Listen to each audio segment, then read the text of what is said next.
Welcome to F&A, yeah, yeah. Welcome to F&A, welcome to F&A, yeah, yeah. Welcome to F&A, welcome to F&A, yeah, yeah. Welcome to F&A, welcome to F&A, yeah, yeah. Welcome to F&A, yeah, yeah. Shout out to Fred and AJ. Make no mistakes, got so many snakes. You know that they love, they wake and bake. Open the tub to perfection. They got a whole brand new collection. And so much heat up in the rack that 2025 is their year with no question. So what I'm telling y'all is hang around. They breeding for Desical stranger clowns. Y'all know they producing the biggest now. Just get with the game, don't be strangers now. Fred and AJ, y'all know that y'all famous now. They guys low with the hypos. Wanna fill up all that rag space? Go and holler at F&A.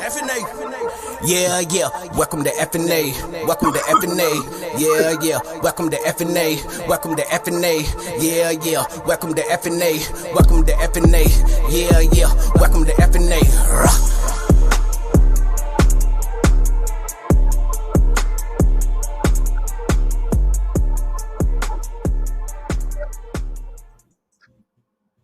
What up, everybody? What up? Welcome to another episode of Serpent, formerly Sunday Snaketuary. Yeah, serpent, snakes, reptile, people, and entertainment. So we got Dickie Foster in here first. What up, Dickie? What up, Dickie? Oh, speaking of Dickie, Glizzy gang. Jamie in the house, Tire God. What up, Jamie? If you haven't seen, he is trying to raise money because he is in a tough situation. So if you can find it in your heart to either share his link Story out out, for his GoFundMe, or maybe donate $5 or $10 or whatever you can afford. Don't cost nothing to share it out. Hell right, yeah. Right. We got Kenny in the house. What up, South Kenny? Park. Yo, Kenny. Man, shout out to freaking South Park. Also, weekend word, man. Appreciate y'all, man. Let me give these guys a round of applause, please. Appreciate y'all so much. Yeah. I don't know if he's calling you Fuzzy Wuzzy. He says Fuzzy Wuzzy. That's because you're his spirit animal, right? I guess so. What up, Mike and Melissa? What up, Mike and Melissa? Man, they out deep today. Look at all these weekend words, man. Man, we appreciate y'all, Mike and Melissa. We got to give y'all a double round of applause for this. Oh, yeah. Cool, y'all. Yeah. Oh, yeah. Thanks for coming by and chilling last night.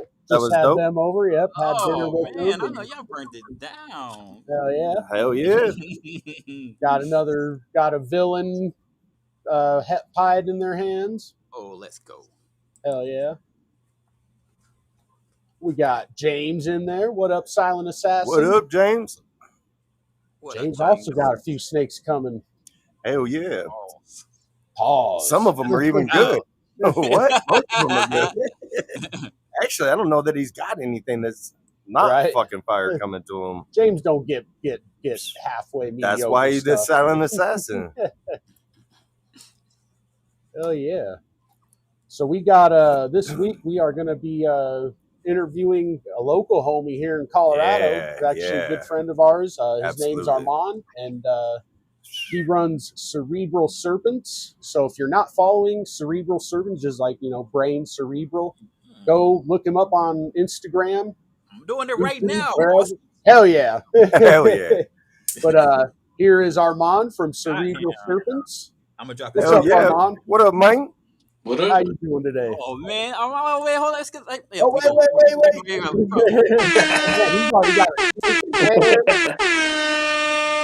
Air horns raging. Oh, yeah. Show off that shirt, too. That shirt's dope, man. Oh, yeah. Oh, yeah. This is the logo.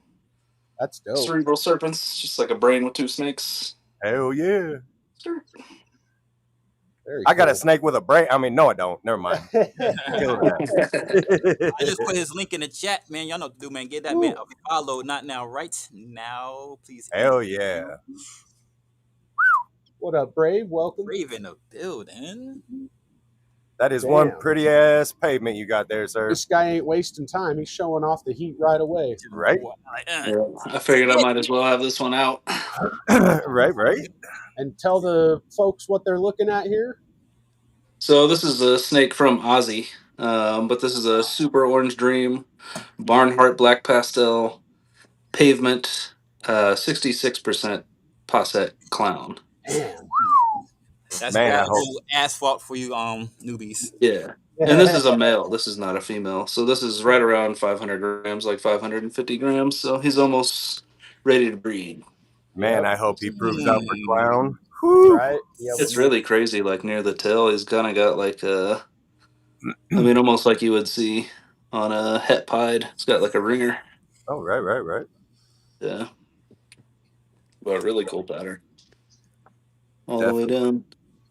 Oh yeah, you can Maybe definitely. if I stand in front of it, it helps a little bit. And in person, this snake is like freaking orangish peach, like nuts. It is a coloration you do not see very often at all. I would say, yeah, it's a lot deeper orange for sure on the in person than it is on screen. And then the belly's just super white, almost like you would see on a pied. Yeah. Which is pretty crazy. I know my dog's down here now. You might be hearing some grunts. Oh yeah! Shout out to Reese. Yep, you got some Frenchies that are just adorable. Right? He just ran off right as I tried to get him on camera. So he's camera shy.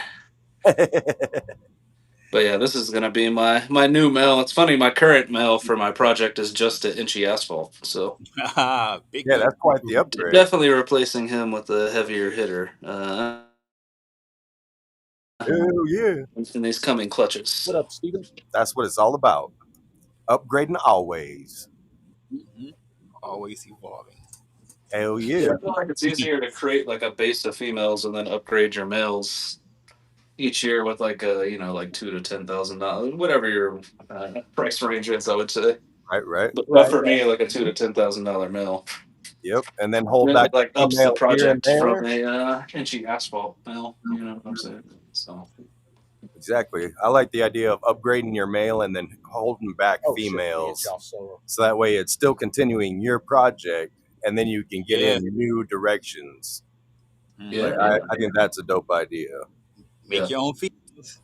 Yeah, I think like, especially if you have a massive budget, I would say most of the value that you find is like on the female end. I'd say the highest value is around like 1,500 to 3,000, and then on the male end is where you would want to spend the most amount of money. Like if you had a huge budget, you want to drop 10 grand on a snake, you want to do that on a male, because you're going to be able to breed it to 10 different females. So I tried to get the Ultrasun male, so there was an available Ultrasun male at one point. And I tried to buy them, and I was told just to sleep on it one night, and the next day they didn't want to sell it, so I had to get the female. So I had to get the Ultrasun female, but I have an Ultrasun female right now. Yeah, it's already locked twice, and it is around 1,500 grams. And she was 8 millimeters the last time I ultrasoned. Yeah, all you Ultramel Sunset lovers. Right. Yeah, and that was last month. Can we take a look at her? Or? You guys need to keep this guy on speed dial.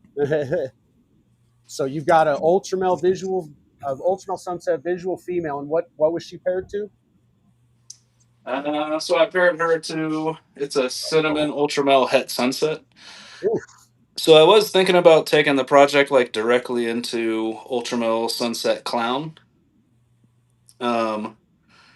But really, I figured it'd be more powerful if I could just get an Ultrasun male. So the goal is I'll have a 50-50 shot at hitting the Ultrasun. Right. Let's go. So it's already done, man. You already got that in the bag.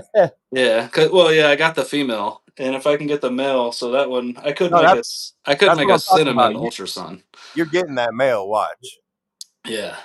If I could even get 1 or 2 out of the clutch and just get a male out of one of those two, that would definitely be the goal. And then I would be able to pair it to not only the clown, but also all my Ultramel pieds that I have. So I already have a bunch of Ultramel pieds. Or Ultramel het pieds, but I'll have Ultramel pieds by the time I make that mill. So right. Hell yeah! Because I have 5 Ultramel het pied females, and then I have a banger male. That's 4 Kodam pied het Ultramel. So I should have some crazy Ultramel pieds here within a year or two. that hopefully I'll have an Ultramel Sun to pair to, and then I'll start making some really crazy triple recessives, or at least double recessives with another het, plus all the codominant genes in there. But yeah, it looks a lot more yellow on screen, but this is like an extremely deep orange. Yeah, she's definitely orange. We've seen this snake in person. And as a baby, I would say even more so, especially near the tail. It was almost red. The closest I've seen to red. So like that, those colors right there were a lot deeper in color as a baby. But it's only gotten brighter as it's gotten older, which is kind of cool and exciting. So it didn't like brown out or anything like that.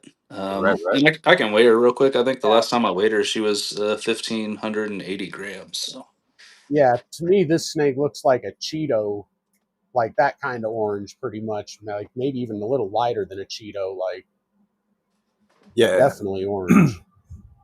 Somebody needs to make a camera that picks up oranges. Right.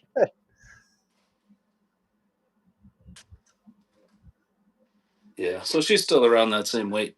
She's like 1,520 grams. All right. But even at that size, just still retaining a lot of the color. Yeah. And where did you get her from again? From TJ from Tafaldi. Oh, okay. Okay. So see if I can get her head, because her head is super orange too. That's probably the deepest orange part of her now is the head. It used to be the tail, but now it's the head. So, the head. Yeah. So. Yeah, she's pretty. Really cool. I wish the camera did her justice, though. Yeah, it doesn't kind of. It is weird how it picks up yellows so well, but not. Oh man. Not there is a setting on like the new iPhones where it's like this little graph, and you can kind of like move it around on there to adjust the color and just try to like color match what you're seeing in person to what's on your phone. Hell yeah. So I've been trying to use that on Instagram whenever I do like take my Instagram photos and stuff like that. Nice. Yeah, I like it. I don't mind people touching up photos if they're doing it for that reason. Like we try to do that as well. We want, if anything, we want the photos to look just a little bit worse than the snake actually looks. Yeah, but we want it to represent the snake. Yeah, you want the person to be like, this looks way better in person than it did in the photo when they get it. That's what everyone tells me when they get them, which is nice. Which you're doing I feel great like fucking job. Oh, nice. Is that the male? This is just an Ultramel Het Pied. Oh, okay. Oh, good. But I have 4 of these, and then I have a visual pied Het Ultramel. So I have 5 of them in the project that I'm breeding this year. 2 male that I got from Ozzy as well. I'll pull that one out and show him because he's super cool looking. And there's actually a chance that he has scrambler or something going on with him because I've shown you the other snakes that I made with him. And check out that Chris Hernan video that just came. Well, it's actually a Cold Blooded Freaks video. With Chris I did see that. I haven't watched it yet. It's great video, man. Definitely a good one to watch. Good info on Scrambler. So this is the Aussie male, and you can kind of see like the top of his head is definitely. Ooh, right. He's got like an interesting pattern in the center of his head, but this one is Orange Dream Firefly Inchy Pied. I actually don't think that it has pastel in it, because in all his pairings he wasn't making pastel unless the female also had pastel. So yeah, with all that other lightning gene stuff, if it had pastel, I would expect that head to be almost white. And it's just not bald. Yeah, like it almost looks like a little bald head whenever they have pastel. Yeah. So I think this is just Orange Dream Inchy Fire. I think you're right. Possible Scrambler. Because the female that I did have that crazy pairing with did have quite a crazy pattern as well. But he's pretty cool. He's got pretty much a 50-50, a lot of saddling. Oh, yeah. And then he actually created a lot of the Orange Dream combos, created the little emojis. He's got like a little... Oh, wow. Yeah, like this one. This one right here is like a little 3-eyed emoji, which is kind of funny. Hell yeah. You can see it. Try the third eye. Alien 3-eye. Yeah. That other one your thumb was on almost looked like the oval kind of look like the lace does in a way with the pie. That's kind of cool. Yeah. Yeah, so he's got a lot of the patches are kind of balded out, but Inchy makes it where the outside has zero darkness to it. Mm-hmm. But he's confirmed Fire, Orange Dream, Inchy, Hell yeah. Pod. So, and he's Het Ultramel. So I guess I didn't mention that, but he's also Het Ultramel. So this is the guy that I'm pairing to all these Ultramel Het Pides.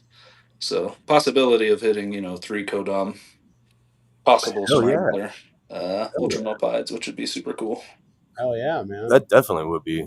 Fingers crossed, man. Fingers crossed. Yeah, so this is one of my more banger mills that I've bought within the last 2 years. So my first 2 years I bought extremely basic snakes, and then in the last 2 years I've really been buying higher end stuff. I think everybody's pretty much guilty of that, though. Yeah. So, and then I guess what are some of my other mills? I do have a puzzle head hypo mill that's really cool. Oh, puzzle. So really, to me, I like the more scrambled pattern on the puzzles. Mm-hmm. So to me, this mill was way more patterned, Wow. like a puzzle, than a lot of the mills or a lot of the other puzzles that you'll see in general, where the pattern is just kind of stretched out or spaced out. To me, this one really that looks exactly like a little puzzle piece that Right. snaps into place. You know what I'm saying? And Yep. it has it a lot going all down its back and Definitely. all down its sides. So unfortunately, the hypo does look to reduce the pattern. So I was just hoping to get a mill that's super highly patterned. There you go. That may help with the once it does make the hypo. And Orange. I think I already told y'all I had the results. I bought a bunch of Posset puzzle, and they had hypo in them, but 3 of them turned out to not be puzzle. So unfortunately, I only ended up getting one female that has het puzzle in her, but it is a double het hypo puzzle. Fuck yeah. So I'll at least have one female to breed him too. But the other 3 females, unfortunately, I'll just be making. I do have a chance to make visual hypo het puzzles. Yeah. But I won't be able to make the double visuals on those pairings. So, but they do all carry 1 to 2 codominant traits as well. So I'll be adding the codominant traits Hell yeah. into the breeding project as well. That's So he's important just part too. I thought he was just a really good example of just a visual puzzle. Definitely. Heck yeah.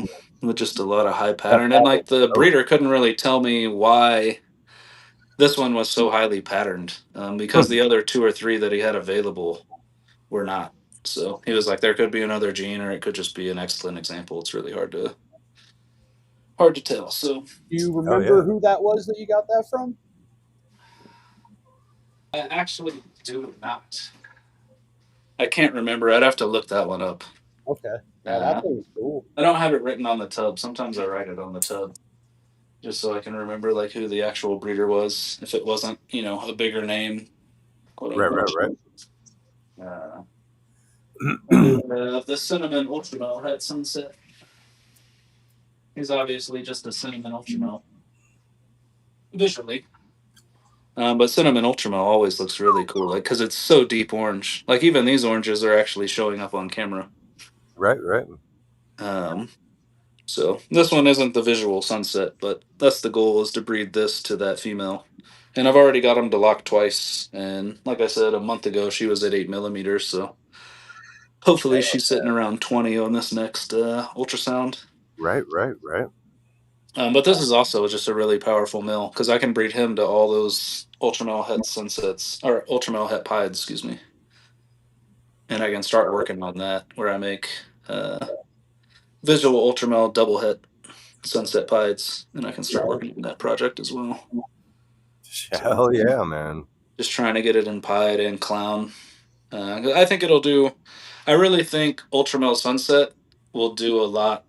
It'll be similar, well, not similar, but in the same way that you can do DG axanthic, you can add ultramel sunset to almost every other recessive, like clown or pied or puzzle or any of the patterned ones. I think it'll be a good visual combo or color combo. I could see that. So that's kind of how I view it. Is that it'll kind of be like you can put it in zebra or something like that, you know, if you want to be super cutting edge. And I could see like Ghost actually help kicking up the oranges too. Oh yeah, so if you add hypo or ghost to this, it gets even oranger. Oh yeah. And it doesn't. It really doesn't. It's not as noticeable, only in the color. I would say. Like it's not as noticeable in the pattern. Right. Whereas like on a puzzle, it does tend to like kick down the pattern. But I still really like the hypo puzzle, especially if you add a lot of dark genes and you start making those like crazy gray color snakes. I find that really appealing as well. Same, man. I love that gray coloration. Yeah, so that's really cool. What else are you putting in incomplete dominant wise with the ultramel sunset stuff? So right now it's just the cinnamon. Okay. But once I get it, like by the time I make that nail, I should have some ultramel pieds that I've made with the 4 different codoms. So Orange Dream, Fire, and Inchy. And then if that nail does carry Scrambler, then possibly Scrambler. Hell yeah, man. Hell yeah. And then cinnamon from the one male over here. So possibly those 3 or 4 different codominant genes into triple recessive project, or at least that one will be double recessive. But I'm going to put him into clowns and pieds. So a lot of my clowns. So a lot of my females, I have like 3 to 4 codom het clown, 3 to 4 codom het pied. So once I start breeding them to those, is whenever I'll start making a lot of the like codominant snakes. It'll be like 1 to 2 visual and carrying the het. Weekend Warriors. Are you gonna? I mean, the 3, a triple recessive really is a long-term project when you're on something like Ultramel Sunset Clown, because you can't just buy a triple het Ultramel Sunset Clown. Those don't even exist, and if they do, they're so insanely priced that it's hard to even argue. I mean, there is value there, but it's hard to argue that it's an awesome value at such a high price. Yeah. Right. So I feel like making it myself would be a lot more affordable. And then I'd be able to pair into, whatever codoms that I like. So in clown, I have a lot of blackhead, I have red stripe, I have obviously yellow belly is almost in all the snakes, but like leopard, spot nose, that kind of stuff. Orange dream, special. I really like special in clown. I feel like special clowns are kind of underrated. Yeah, absolutely, man. You don't see as many of them, but they do. They are pretty highly priced, so I guess maybe they're not that underrated, but they're just more rare, I think. But it really pops the color. I think the special and that red coloration you get from the specials a lot of the time is just amazing. Yeah. So I have some codoms that are pretty insane. So this is it's a right stripe, yellow belly, spot nose, chocolate het clown. And this one has like an insane head pattern for just being a het clown. Hell yeah. That's nuts. It looks like a straight up butterfly. Yeah. I was like, it almost looks like a Wu-Tang W, like if it was connected. See that too? Yeah. Almost looks like a transformer. Looks a little bit like the Transformer logo. Yeah. And then it's got a lot of these like almost like you see in a hurricane or super hurricane. Right. So I feel like that's the chocolate red stripe combo. Is that a lilac or is it not? Isn't there an lilac combo? Chocolate's in the spider wobble. Oh, is it chocolate spot nose? That's the lilac combo. Yeah. That's what it is. So this one that's what it is. I think it's chocolate spot nose red stripe, yellow belly het clown. And that's why I'm seeing, or that's why it's creating these like crazy, almost like hurricane patterns, like you would see in a super hurricane. It looks like the guy like flexing the arm, the Arnold flex, the De Palombos. But yeah, a lot of really cool chopped up pattern on the belly, and just a really unique like chocolate. I mean, obviously it's got chocolate in it, so it's just got a really unique brown. Like I know brown is not like the most coveted color in ball pythons, but it is like a super chocolatey brown, so it's a really cool looking snake. And I think this is going to make some really awesome visual clowns. I think so too. And that's the thing. Like if I can get, if that one Aussie male proves out to be het clown, I could breed it to this female, and I could make highways and freeways with 8 different codominant genes in it. So hell yeah, there's a lot of fun stuff that can be done. Like a male like that's not the most expensive male. So right, because he was under $2,000. The Aussie male that was all orange and like crazy lightning bolts that I call him Zeus. It's really like the only snake I've named. damn. But again, like it's like you can buy something super, super cool and have an awesome project and make awesome stuff for more of like I'd call it budget friendly, I guess. Yeah.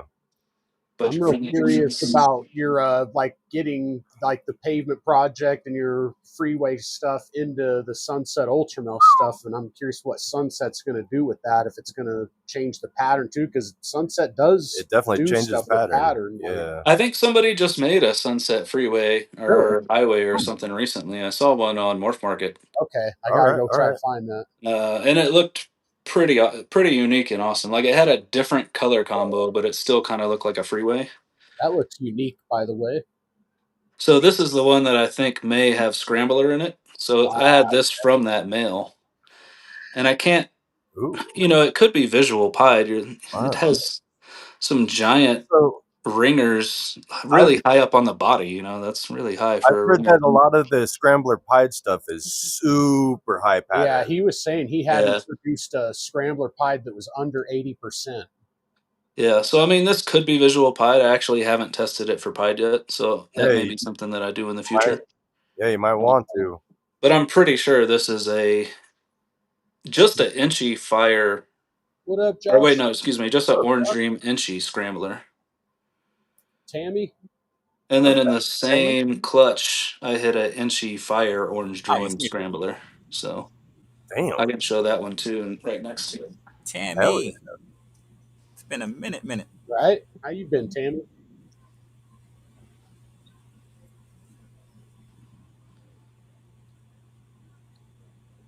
Hell yeah.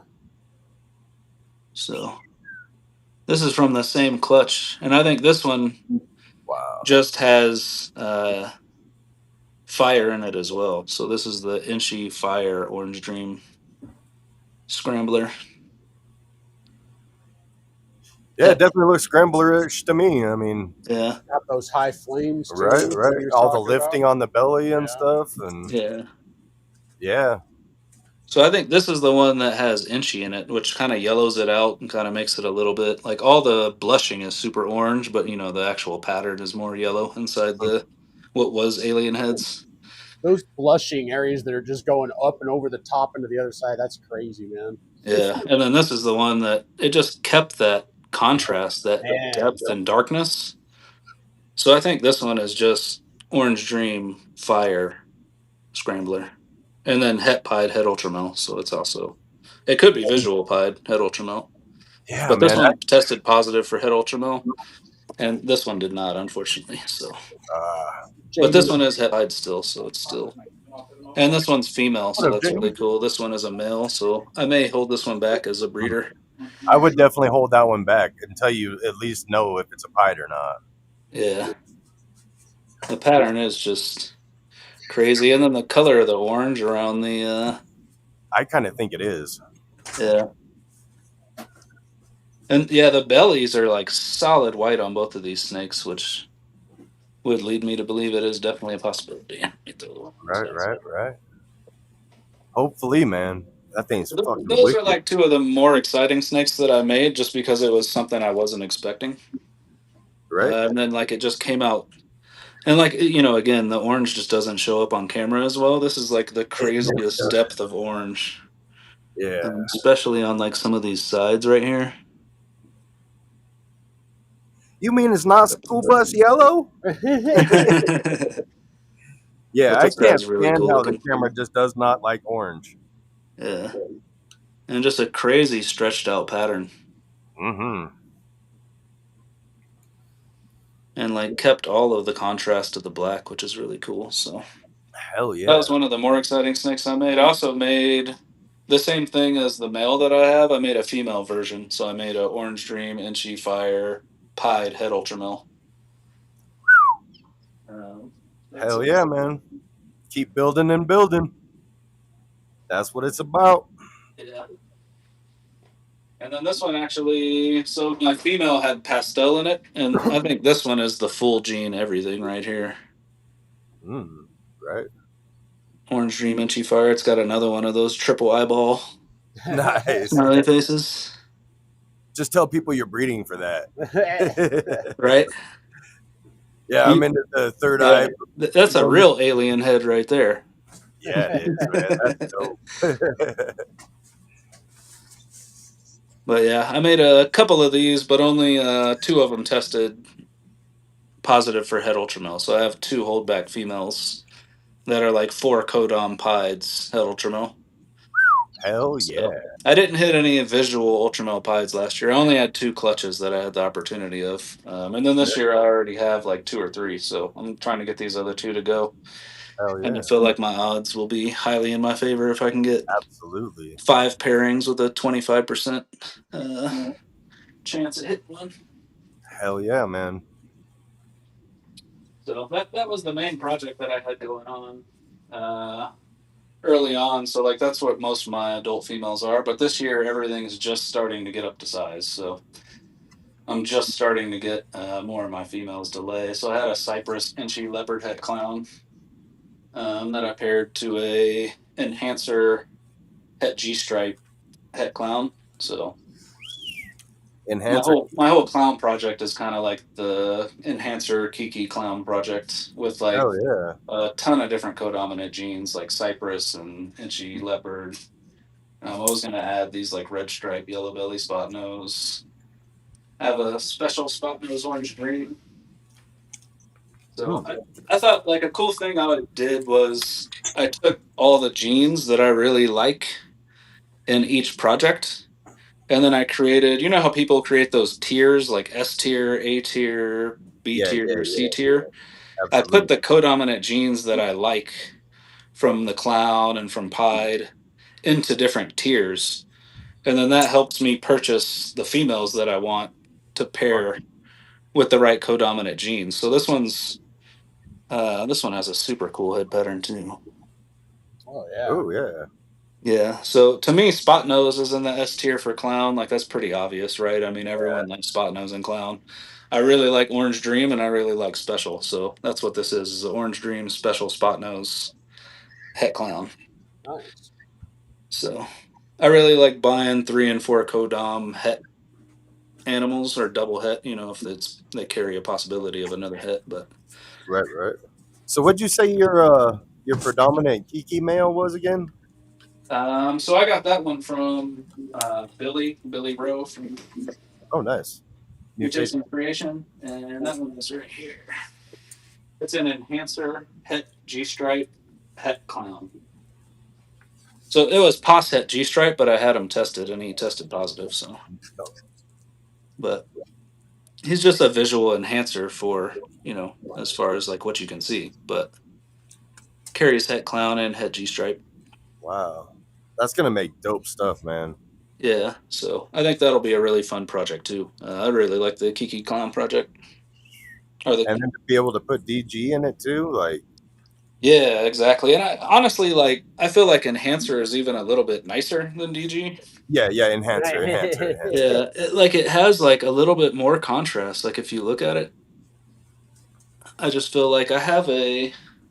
Actually, damn, I think I sold off my DG. I had a DG female that I sold recently, so I don't have anything to compare. But in comparison, this guy has a lot more contrast than the female had. That was Yeah, one of them stayed, one of them didn't. That speaks pretty loud. exactly right. So, but yeah, this guy's really cool, and the fact that you know he was pos het G stripe, so him testing positive was really cool. Fuck yeah. That was a happy day for me. Absolutely. You gotta love when you get that good news on the test. Yeah, and like I said, I had so I bought an Orange Dream Banana Ivory, and then it was Posset Pie, Posset Hypo. Ooh. So she may not be the most awesome snake to show off because she's just like a solid white snake, but she carries a Banana and Orange Dream. And then whenever I sent in the full panel test back when they were only doing like 10 genes, so this was like way back in the day when they first offered it. Way back in the day, it was like a year and a half ago. Right. Time moves so fast in this game, though. I mean, compared to what's available now at the testing, it is pretty crazy how fast that moved. So this one came back positive het hypo, positive het pied, and positive het albino. So this is actually a triple het Orange Dream Banana Ivory female. Sheesh. So this made my freeway project a lot cooler. Right. Because it had 0 recessives. Right. And now I made one banana inchy triple het. That's a female. I made 2 freeways that are bananas. Those ones look really cool. I can show you those ones off. Yeah, please. And so one of them's a Mardi Gras, and then one of them is just a freeway banana. Hell yeah. And let's see. So the Mardi Gras tested positive for hypo. Let's see. Yeah, so this Mardi Gras tested positive for hypo and albino. Damn. Which isn't exactly the best combination, but it would work with either project. So exactly. You could run it 2 different separate ways. And she's got a little poop on her snout, but it's got a really cool pattern. It's really light in color, like it almost looks hypo already because she is het hypo. So she looks like really blushed out. A lot of really cool oranges on the top there on the freeway. Yeah, it's picking that up pretty good as far as the color. And then just like, purple, orange, yellow, all sorts of crazy colors. I love banana, man. Yeah, the banana freeways are just, I mean, it's like the, it's like an affordable Ultramil, the poor man's Ultramil. And I have that one banana snake that's the most purple snake I've probably ever seen. I showed y'all that one last time. Yeah, that thing is crazy, man. That was pretty crazy. So this is just, the normal freeway has a lot more purples. A lot darker in color. And come back on the camera a little bit. And then the head pattern's still pretty cool. Has a lot of orange on the snout and on the top of its head. What up, Missy? And then like really long striping down the back. And just a lot of purple. And as it gets older, it'll actually get like a little bit more orange down here on the sides. So Right. Pretty cool. Hell yeah, man.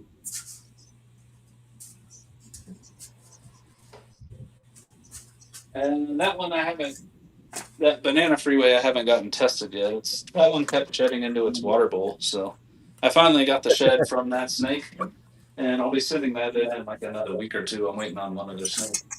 And I'll get results from that. But that's a possible triple het hypopied albino. Damn. I swear some of these snakes know you're trying to get that shed. And they're just like, not today. Yeah. It's funny because I had one that hit 0. And I had one that hit everything. So I can show those. I mean, really, they're just cheap bananas. But like this is the one here that hit triple het. So this one is everything. Hypo, pied, albino. Damn. And it's got some really cool oranges on the side. Like all the flaring and firing and all that blushing and whatnot. All that comes out super orange. And then I also think that the het albino helps with a lot of like white outlining type situations too. Yeah. And then you can tell like this one is het nothing. So it had a possibility to be triple het. Didn't hit on a single het. Darn. But it's still an awesome looking banana, Right. So it's already getting the speckles and stuff like that, because this one I don't think has inchy in it. But that other one has inchy, so it doesn't have like the the black speckling that you get I love the freckles, on a man. banana. Yeah, I mean it seems fitting, right? It's called banana. That may be the best Exactly. named Yeah. gene. And like I have freckles, and I can't stand my freckles, but I love them on bananas. So those ones are super cool. The triple het may be a holdback. I haven't fully decided if I want to hold that back yet. I'm interested in the hypo pied. I'm not as much interested in the albino because I have lavender albino in my monsoon project. So Hell yeah. Oh, damn, you work in monsoon too, huh? yeah, so I bought way back in the day, like maybe like 4 years ago now. I bought a special posset pied posset monsoon. But to me, both of those genes have a lot of visual characteristics when they got a hit. So I felt like I could just tell that the snake was already het both, even though it was just pos het. And Yeah. I had it tested, and it tested positive for both. So Yeah. Both of those quote unquote recesses do like to snitch on themselves. yeah. So to me, like it had a long stripe near the tail. It has a ringer, which is kind of hard to see, but there's the ringer right there pulling up. And I was like, well, that's a pretty solid ringer, and it's on both sides. And as a baby, this was really orange, like light orange. Hell yeah. Um, and then special. Anytime you get special with monsoon, it kind of causes like a crazy scrambling of the head pattern. Hmm. I don't know if I can get her to hold her head still or not, but Oh yeah. like it causes like a lot of weird speckling across the top of the head, which as a baby was more visual. As it grew up, it kind of looks less visual. But almost like that one snake that I showed that had that like Wu Tang or like that W on top of its head. Yeah. This one kind of had that symbol on top of its head, but it doesn't have spot nose in it. Huh. So I think it's kind of like a Mojave removes it, so it's really hard for me to visually see it in a snake that carries Mojave as a codominant gene. But Yeah. anytime it's just a special, it creates this crazy little head pattern. So I had a couple babies that I created this year. Nice. That both kind of have that same thing. So, and it's more visual when it's a baby too. So Oh, wow. yeah, like see how the head pattern is just kind of. It's hard to get it to hold, but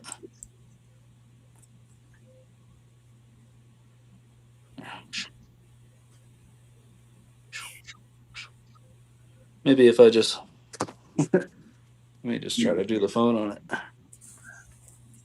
Oh, gotcha. Saw it for a second. Yeah.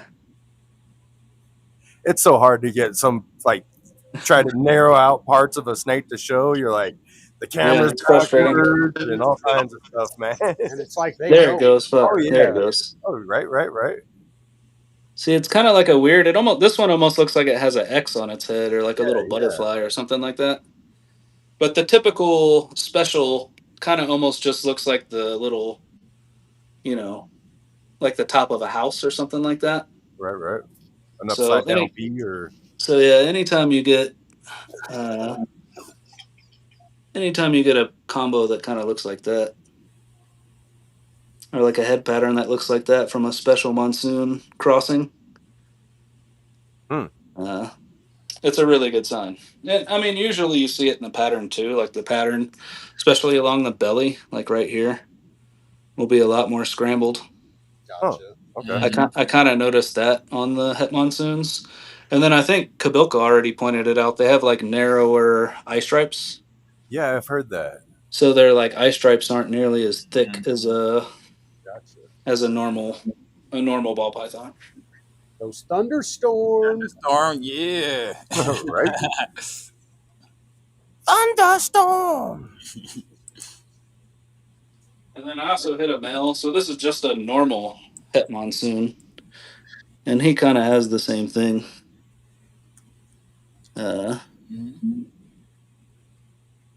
where he's got like some crazy spots on the back of his head. Right. And some crazy patterning. A lot easier to see in person, obviously, than me trying to hold it up to a tiny little camera. Yeah. And a snake that's trying to hide his head. Exactly. But there you go. See how it's there kind we of go. got like, There we it's go. got this weird, Yeah. like, that's not a normal head pattern. It almost looks like a cartoon of a tooth or something. Yeah. There it goes. Yep. So anytime you see like some kind of weird formation like that, and then obviously, like I said, like the belly's a little bit more scrambled than a normal, kind of like just a lot more patterning right along here. And like along the tail and stuff like that. So this one was just a visual, or this one is just a normal het monsoon male. Nice. So this one was tested. It was possible het pied, het lavender, het monsoon. Damn. And then my other female did test positive for het lavender and het pied. And they told me negative for het monsoon, but they also told me when I sent it in, the het monsoon was like 50-50 at the time. And she has that crazy head pattern, so I feel like she has het monsoon in her. I just need to get her retested. Yeah, maybe hit him up and tell him like, yo, whenever I got her tested, it was at 50-50. Could I get a 50% off test? Yeah. Right. It was before they even offered it. I just sent in an email and I was like, hey, can you do that yet? And he was like, we're right on the edge of releasing the test. He's like, just send it in and we'll do the test for you. Oh, wow. On 3 of them. So the one tested positive. The other one with the crazy head pattern tested negative, but I almost guarantee that she's het monsoon because she's got all the signs that I see in a het. And a lot of people argue that it's not a het. Really, it just matters if it's a single carrier, double carrier, gene. But well, when it comes down to it, I mean, everything's het or homo. That's how tests come back. Exactly, yeah. So, or yeah, they argue whether it's a codom or a recessive, I guess is what they're arguing, yeah. Right. So, but I feel like that female is a triple recessive, so that's a special het monsoon, het lavender, het pied. It's at least het lavender pied. I've guaranteed those 2. So, damn, but that'll be really exciting to go along that path and make something like that because the first couple het monsoon pieds came out like they were pastel het monsoon or pastel monsoon pieds. And pastel doesn't work well in monsoon. It kind of like washes the pattern away. And it kind of made I wouldn't call them high white, but they weren't as visual. But the more recent ones that have popped up that were just without the pastel, they were just monsoon pieds. They've looked really cool. Where it still has that same monsoon pattern and then just the splash of pied across it. And it's around a 50-50 mix. So I think that's really exciting that it's not low patterned pied. Kind of the same thing with sunset pied.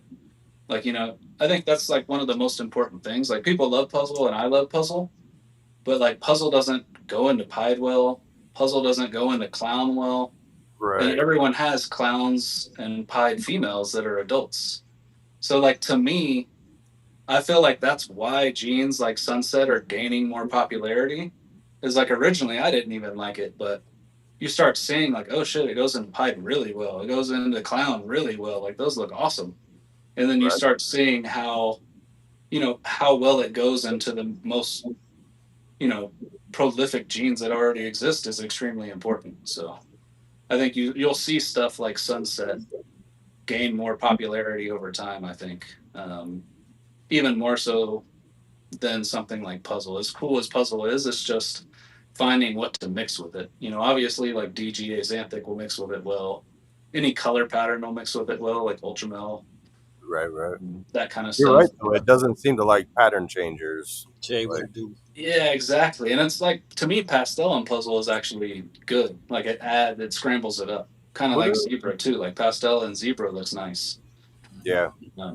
But like, again, like what does a zebra clown look like? What does a zebra pied look like? I think that's an important question to how important zebra becomes in the future, or if it just becomes its own path that you just mix codoms with and make cool zebras. You know what I'm saying? But like the more a gene mixes with other recessives, the more popularity it'll gain over time. I think so too. It just makes it more versatile. Yep. Yeah, exactly. And I think that's what's happening with Sunset, as you see, like the Sunset Pieds are, high patterned or pretty high patterned, and they look really cool.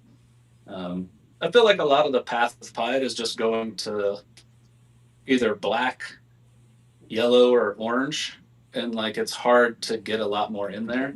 So I feel like adding Monsoon into Pied could be cool if you're, because it adds such a pattern change in there. Yeah, yeah. Especially like the most recent Orange Dream Monsoon that was made by like the guys up in Canada.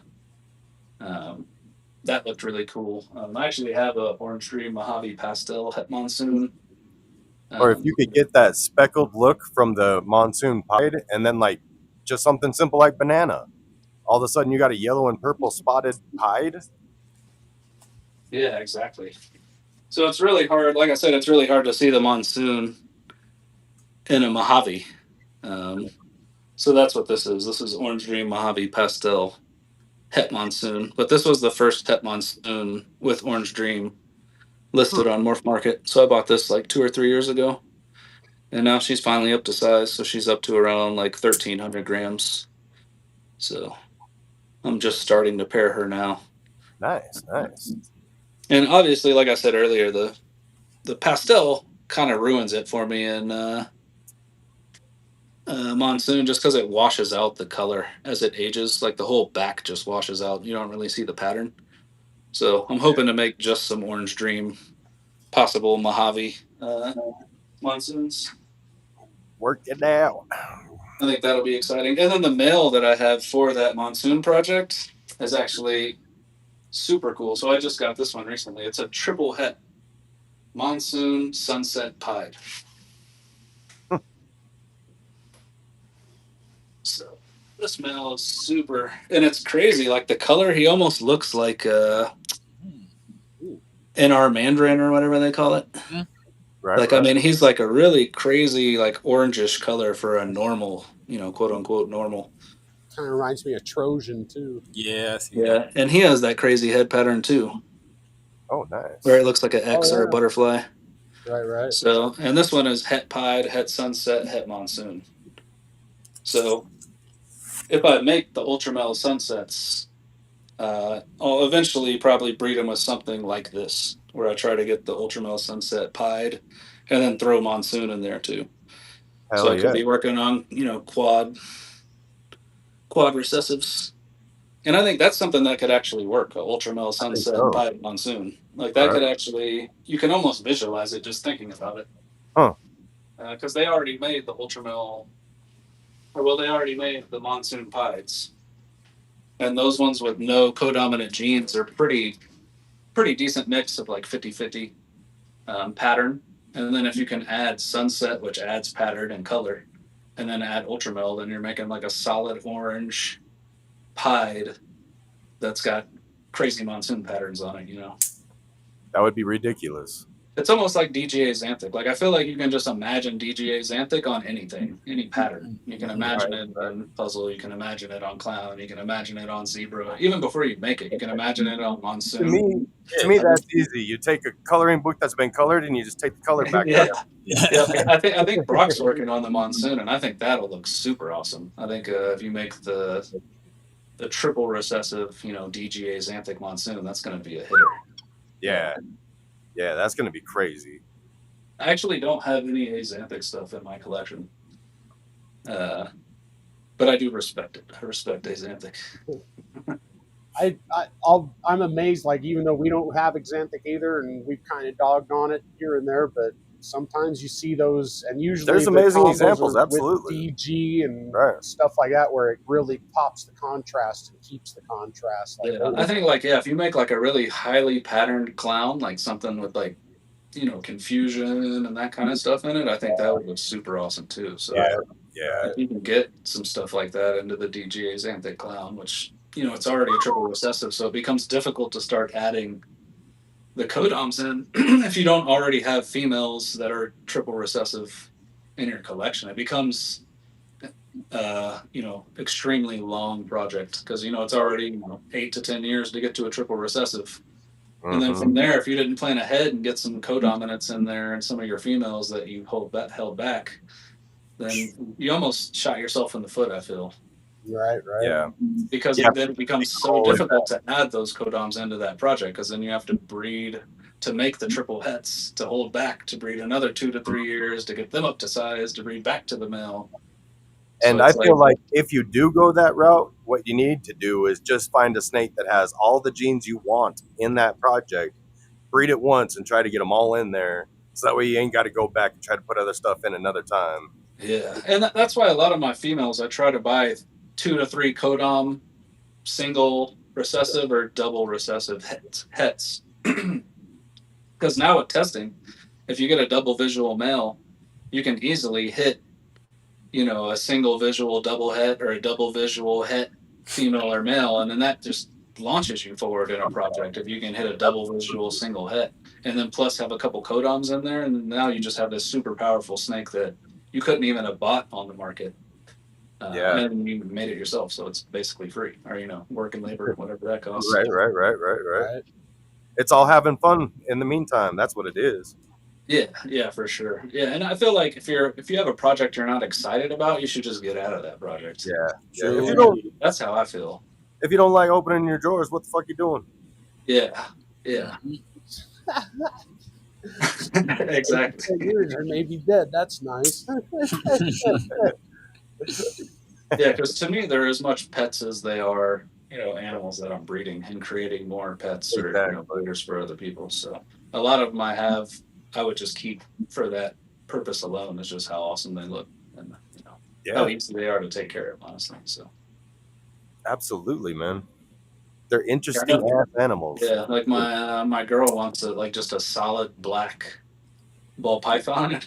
I went to look it up, and there was one listed for like $15,000 or something. I forget what it was, but it was just like 3 or 4 codominant genes, and I was like, "Nah, we can just make that." Yeah, we're not paying $15,000 for a 3 or 4 codom snake. Right. Yeah, because I already have a Suma head pied, and I already have some males that have dark genes in them. So, to me, it wouldn't be that hard to go along that path to create, an extremely dark or black snake. I have enough blackhead and black pastel that I could pair it with that Suma and make incredibly dark snakes. So, we've been flirting with the idea of going for black matter clowns, but I don't know. Super. Yeah. And to me, again, that's another one of those snakes where it's like the pavement that I showed. It's one of the coolest looking snakes, but it's not the most valuable snake as far as what they sell for, or what genes are in them or that kind of stuff. To me, I feel like almost like you see in breeding with other animals, structure will become structure in a French bulldog is really important. Color is too, because the colors are the recessive genes in French bulldogs. So you're breeding for the color, but you're also breeding for the structure. I think you'll see more of that in ball pythons. Maybe not specifically in structure, but in visual look, the appeal and visual look of whatever project is out there. I feel like those projects will just become more popular because the snakes look so awesome. If I could just make more of that guy right there, that'd be great. And because I've only seen one snake that really looks like that. He had 2 or 3 snakes from that clutch, and the other ones looked more like the normal freeways where they just have the single stripe down the back, even though they did test for pavement. So those were visual pavements, but they just looked like a single stripe down the back, or like the spotted line down the back freeway. Mm-hmm. This one had the crazy, it kind of stretches down to the side and has bolts going down the side as well as the top. Hell yeah. So it was just so unique. I really look for that. I kind of troll Morph Market a lot. So I'm kind of always going through what's available and that kind of stuff. I always look at usually I go most expensive right off the bat and just see what's selling for the most, what looks the coolest. Because to me, I'll go to what's selling for the most, and some of the stuff is not nearly as cool looking as the snakes. I can find $1,000 snake that looks 3-4 times cooler than one of those triple recessives. Yep, a lot of the time. And even so whenever I mentioned that S tier, A tier, B tier, all that, I did one for pied, I did one for clown, and then I did one for all the recessives mixed together. And I was shocked at how few recessives you could really mix together to make a triple recessive that to me would look really awesome. I agree. There's so many things that work good in this, but don't work good in that, but work great. Yeah, because it's like hypo's awesome, but you're not, hypo and albino is not cool. No, you're right. So it's like you're never going to want to mix those two. Which obviously I have a triple het, but that's because my female tested positive. I didn't plan on that. Exactly.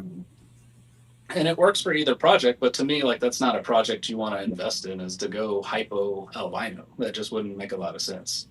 Right. But like hypo ultramel works, that kind of stuff. So like it works in certain things, but it doesn't work in others. And I think that's where you'll see the recessives that work well with the others the most will kind of rise to the top, I feel, slowly over time. I like I mentioned with Sunset earlier. As much as people hated on it in the beginning, I feel like it's just gaining more and more popularity as like people start seeing what it does with all the other recessives. Because I haven't seen one that it doesn't work with yet. Right. Like, is there a Sunset mix that doesn't work? Like the Sunset Hypo was dope. The Sunset DG, it didn't look as cool as I thought it would, but it still looks cool. Sunset Pied, Sunset Clown, both awesome. Sunset Ultramel, probably the best one out of all of them. The Sunset Lavender Albino, I forgot who made that. That was like neon orange. That was the one I think I liked the most. It kind of yellowed out as it got older though. So that's kind of why, like, as a baby, it looked cooler, but I feel like as it aged, it kind of yellowed out. Gotcha. Whereas the Ultramel Sunset it kept that orange. I feel like if you add dark jeans to the Ultramel Sunset, that would be the path, because if you add brightening jeans, it's just going to yellow out more, like, be less orange as it gets older. Right. So that's kind of the path I'm trying to go with that. But I think that's most of my projects. That's what we got to get going on the next segment of the show here pretty soon. Anyway. We got to run some commercials real fast, though. Yes, we do. We got to run commercials. So we will be right back, about 3 minutes.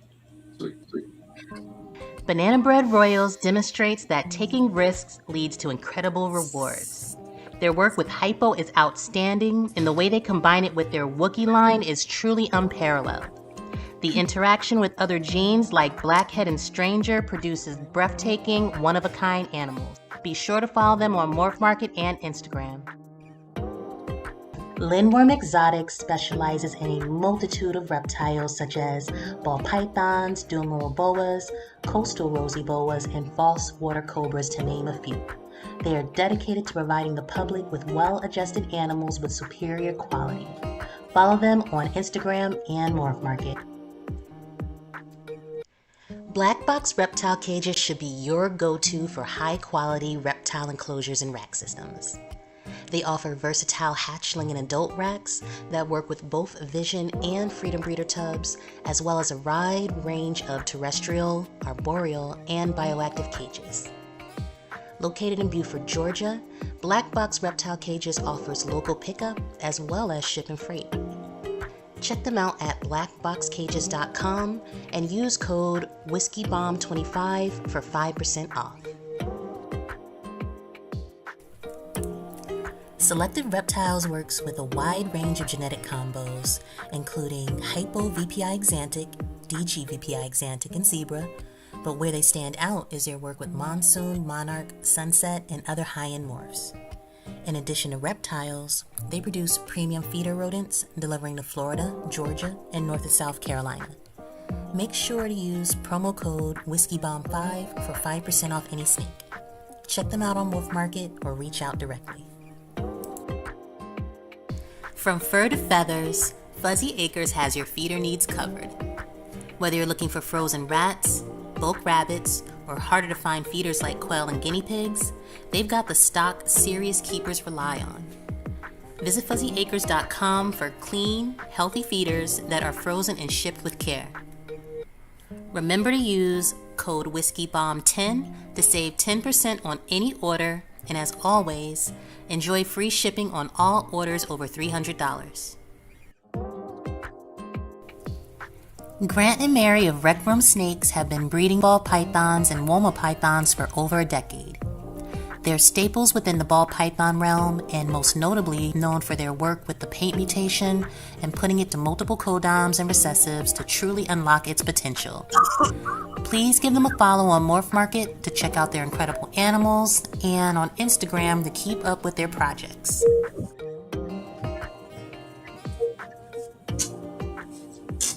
Big shout out to Keisha with the golden voice. Hell yeah. Yeah, shout out to Keisha. Oh shit, what else we got here, Armand? Ooh, what we got?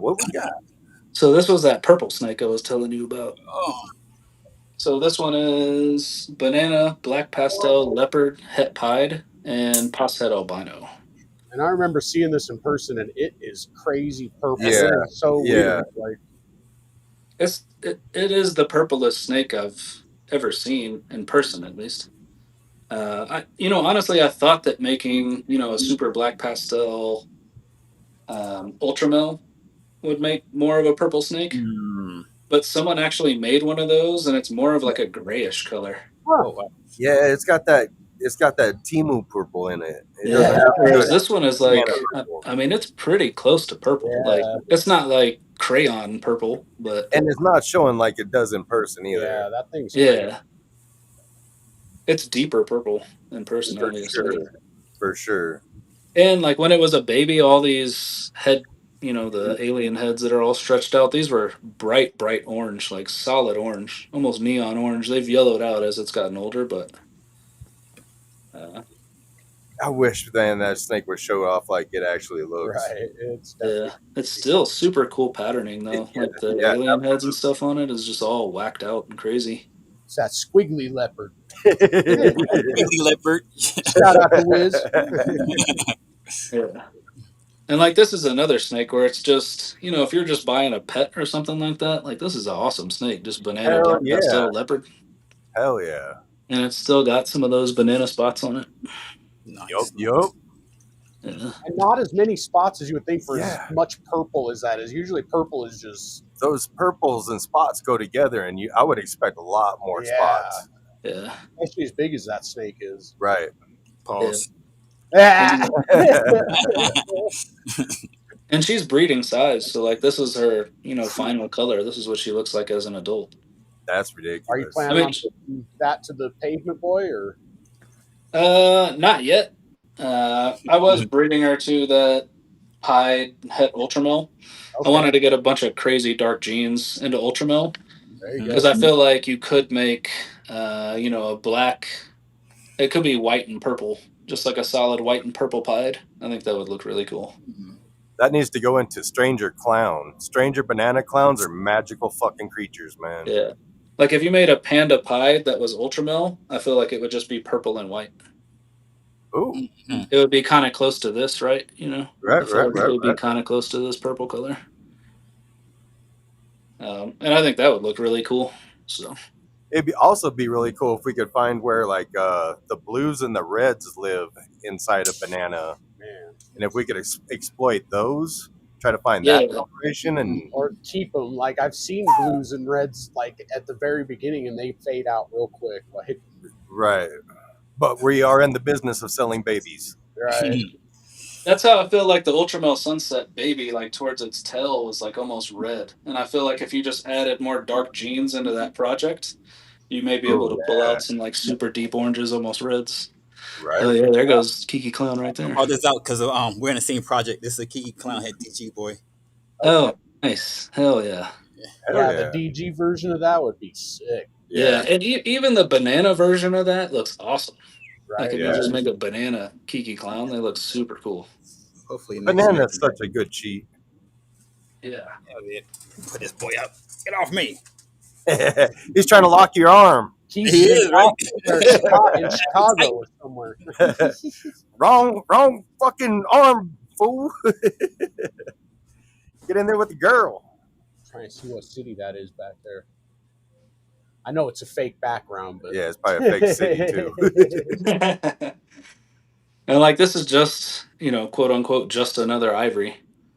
But actually what this is so it's ivory, spot nose, red stripe, visual clown, het ultramel. Damn.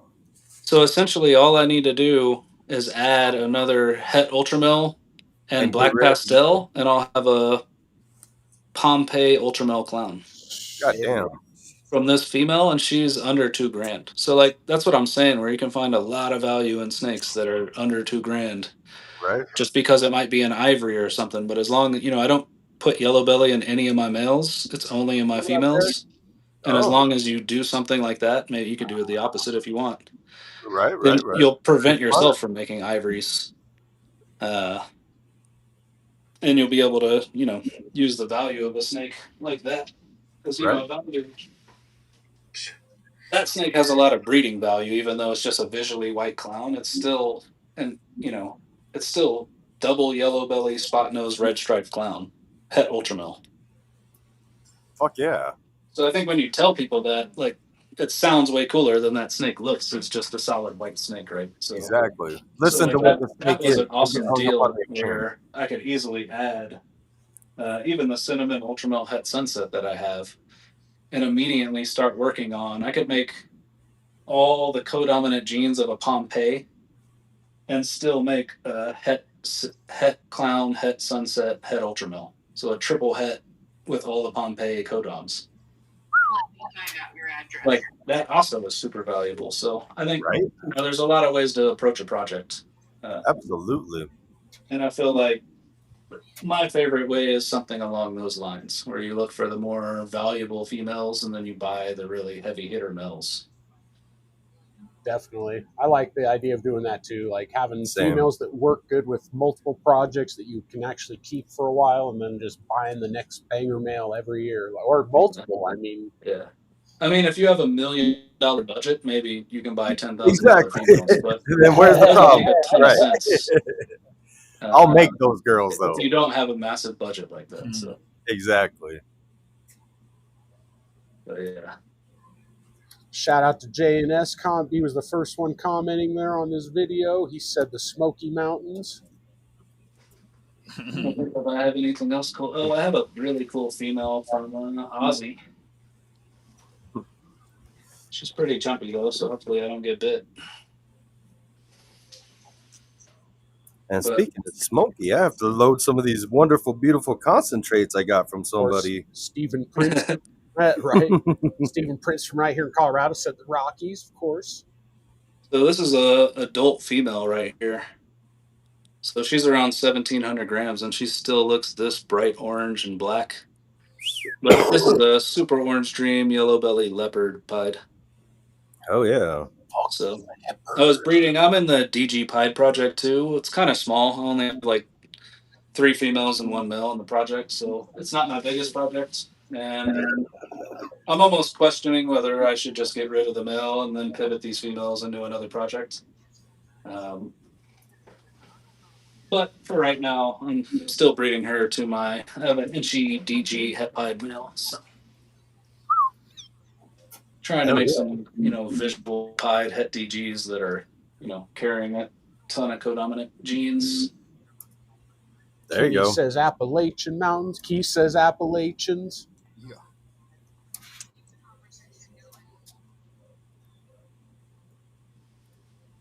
And if you didn't notice, everyone, we are playing for a bunch of prizes. So just look at the bottom at that runner, and I think there's like 11 prizes total we're going for. So I should win about 10 of them, right?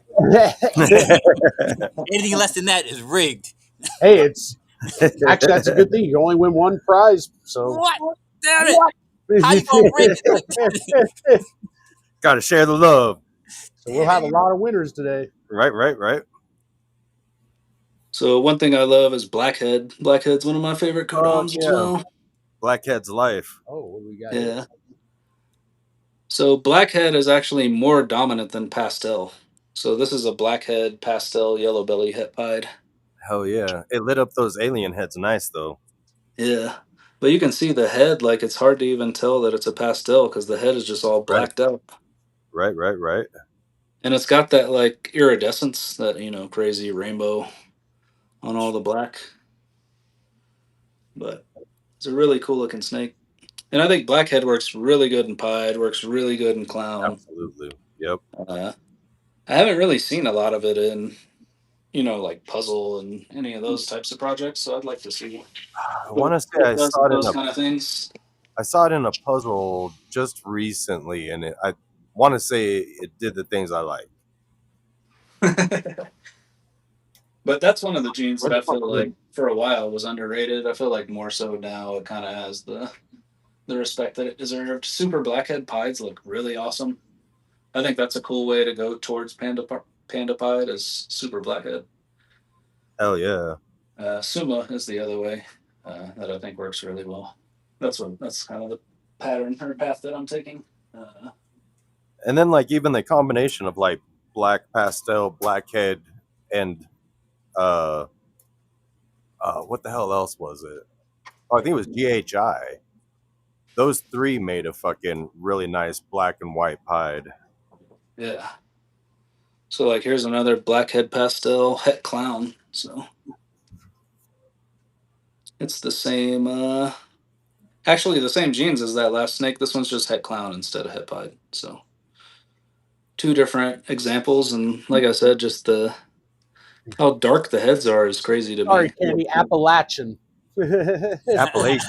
Appalachian. Oh, well, he says Appalachian. Apparently, Kenny says it's Appalachian. I'm gonna say Appalachian. Okay. Yeah, I don't know then. I'm confused now. I'm just kidding. I've always heard Appalachian Mountains. That's all I heard, Appalachian, as a kid growing up. So that's what I'm gonna say. Right. And this is actually a visual blackhead mahogany clown. So I had never seen blackhead and mahogany mixed together in clown, but I like both those dark genes. And I wanted to get dark genes into my Ultramel Sunset Clown project, so this is going to be part of that. Hell yeah, man. But I really like the blackhead clown, the way it like scrambles the pattern. The mahogany almost like brought it back a little bit, but I really like the way that these look. But this is a really cool, to me, powerful snake as well. Like if you're trying to make dark clowns, just get 2-3 Kodoms visual clown. Hell yeah. That could be, a snake you breed with for the next 5 to 10 years, depending on what you're trying to make or what you're trying to do with it. I think that's almost everything I had that's cool.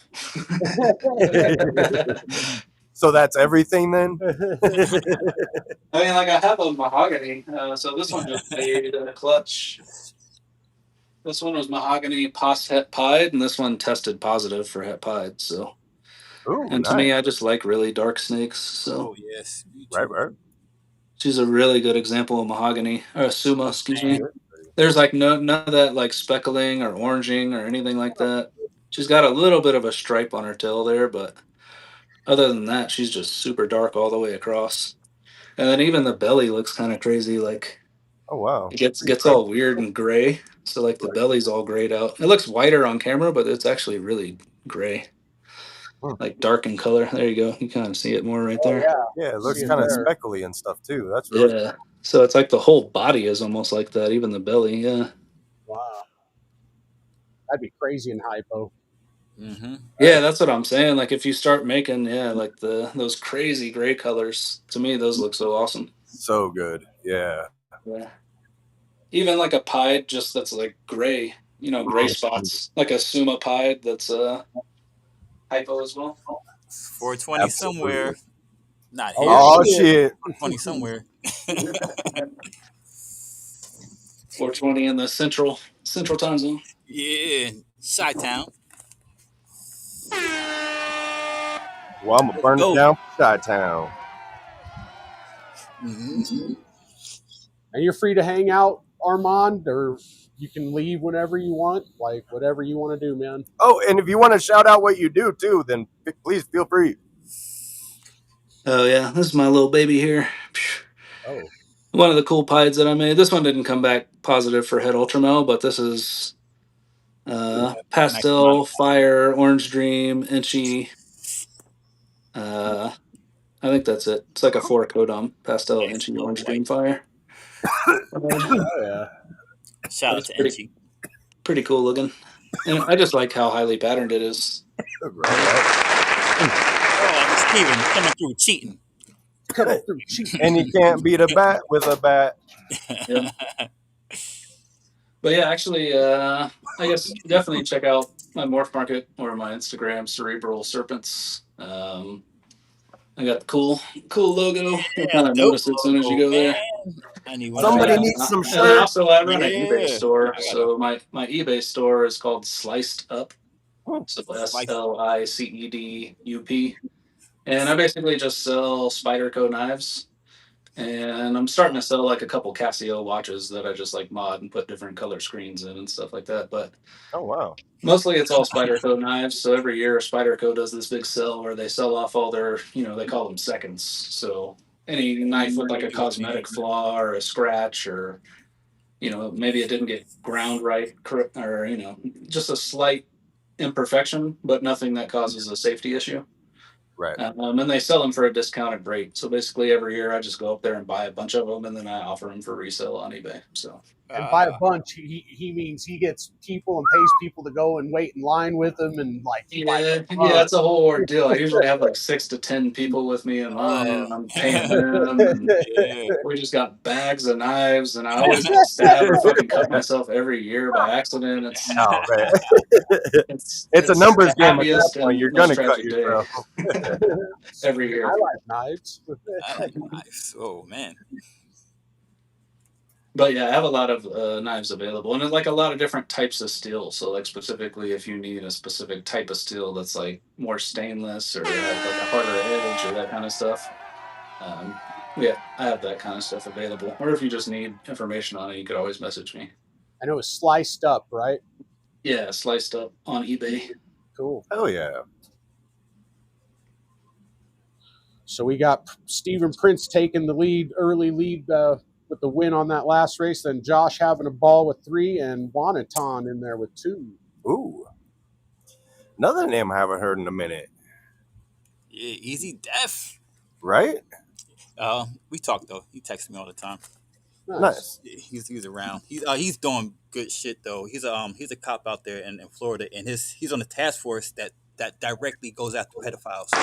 Oh fuck yeah! Big up to you then. Right? Fucking get him. Yeah, he stays doing his thing, bro. Like for real.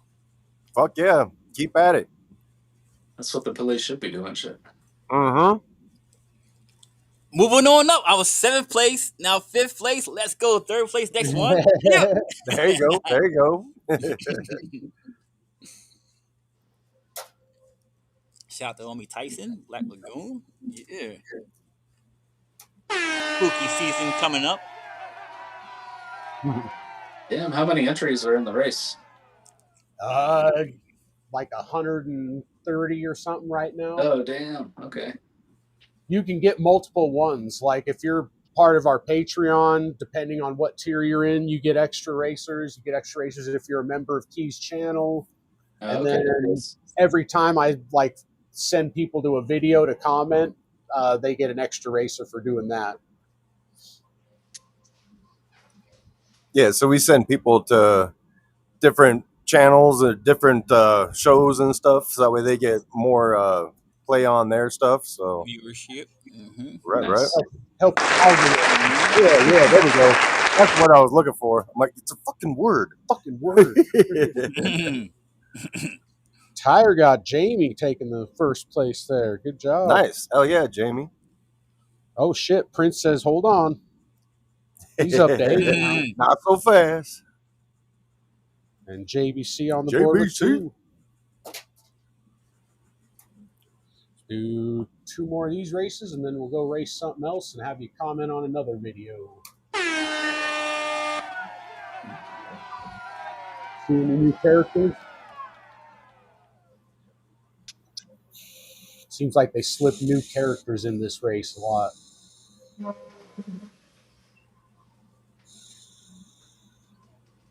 I want to say I've seen everything, though, that they've shown. Don't know that they've added anything this week.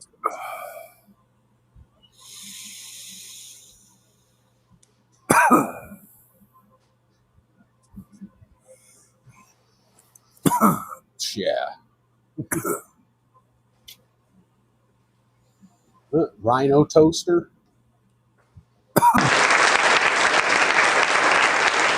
Big shout out to Rhino Toasters everywhere.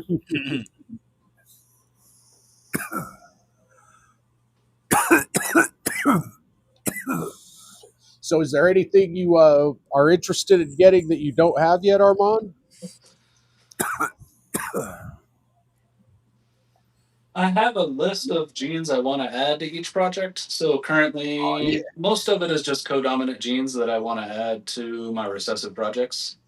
Nice. So I feel like I'm in the recessives that I want to be in, and I have like 4 or 5 projects, and I don't know that I want to go bigger than that right now.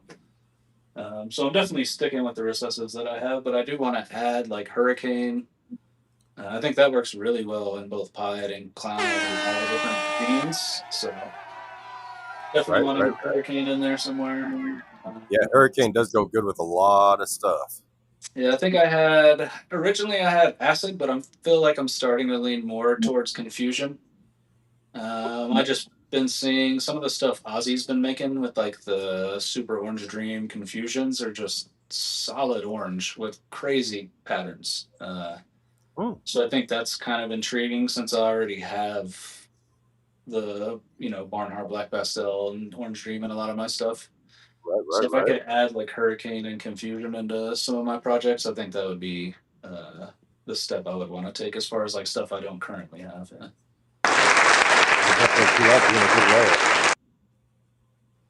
I can't think of another recessive I would want to add right now. I want to add Cosmo, but that's a little out of my price range right now. Right. I mean, there is always paint. Yeah, to me, Cosmo is just, it's a codominant form of paint almost, which that's what makes it so exciting. Is that like you only need 1 copy and it almost looks like a paint already, and then if you have 2 copies, it just looks insane. So I think here in 2 years maybe it'll come down in price, maybe be more affordable. What about Stranger? Are you interested in Stranger? Actually, most of the stuff I have, like Stranger was in the Monsoon project when I was first buying my Monsoons, and then I saw a Stranger Monsoon and it just washed all the pattern. Oh wow. And that kind of made me think Kabilka made one, or Canova. So to me, I was like, okay, I definitely don't want it in my Monsoon project, just like I don't want Pastel in my Monsoon project. But it does work really well in like the Clown projects. So if I did get it, I'd put it in my Clown project or like the Kiki Enhancer Kiki Clown project. Oh hell yeah! Oh yeah! I think it'd be really cool in there. But like along the same line, so would Confusion and Hurricane. So I feel like if I could get those types of codoms that you don't see as often, I think are more exciting because technically people probably haven't made those yet if you look them up on like what's been sold on Morph Market at least. Right. Yeah, we have to get you over here and check out some of our stuff, man. Yeah, for sure. Like, we've been lucky enough to go over there. Now we need to get you over here. Yeah. Yeah, because I know. Yeah, y'all bought that whole collection. I imagine your all's collection is quite large. Yeah, and like some of the Dinker stuff, I just like to show some of that stuff off to people just to see what they think about it, Yeah. That's to me, like even that can be really exciting. Like, like I kind of mentioned earlier, just having like a fun project or like a project you're enthusiastic about that may not be the most valuable project or something like that. Right. And even on a small scale, like having a little Dinker project can be really fun. Absolutely. And I think another thing that's fun for me anyway is messing with supers and trying to line breed stuff into what you want to see. Like, I love that. Yeah, I think, and like a lot of people, they're always like, are you going dark or are you going light? I think the combination looks so much nicer. Yeah, like, I want contrast. Like you see the Barnhart mixes with the Orange Dream and it just brings out the contrast but leaves in the bright colors. Yep. I think you'll see a lot of that same stuff with, Blackhead and Black Pastel and Acid and, any of those dark genes that are mixing in. Stranger, same thing, along the same lines. So like, maybe that Stranger Monsoon just needs 1 or 2 copies of Orange Dream and all of a sudden that pattern comes back. Right. And it's, crazy orange with super dark contrast that you would not otherwise have. Yep. So and like sometimes you see something and it could be like not the most exciting thing, but then you just need to think like 2 or 3 steps farther. Exactly. Yeah. And that's like kind of why I've been thinking about DG a little different lately. Like, I'm not a big DG guy just because, like, a lot of the way it seems like a lot of people are going is trying to make the brightest snake possible. Like, I'm starting to think, like, what if we do start working these dark ones in there and just go for stupid contrast? Like, that's one thing I have always loved in snakes is contrast. Like, that's one of the things that does catch my eye in even Xanthic is the contrasts. Like, I love that shit. Yeah, and I would even say like it plays better on a camera. So Right. like if you have an Instagram presence or if you have a YouTube presence, like those snakes are easier to photograph and show off on camera and stuff like that. When they have that contrast, it just seems to pick up the colors a little bit better. Oh yeah. Than like a all bleached out orange snake. So. Yep. Yeah. So.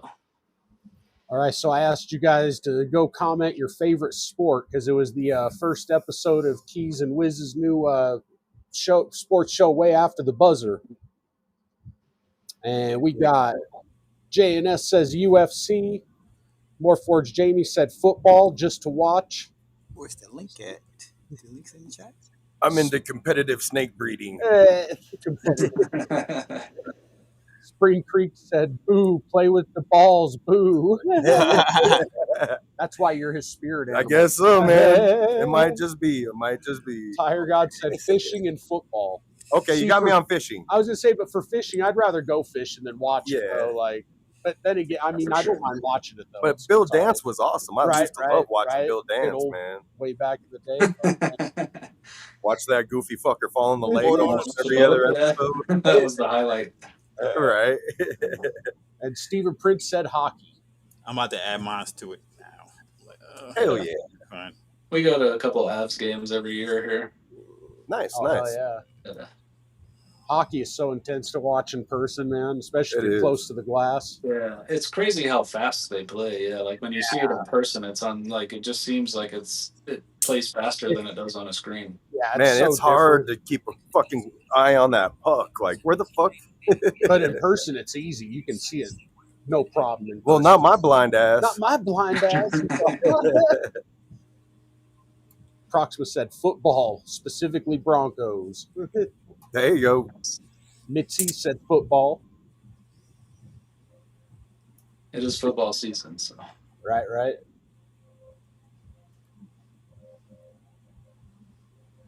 I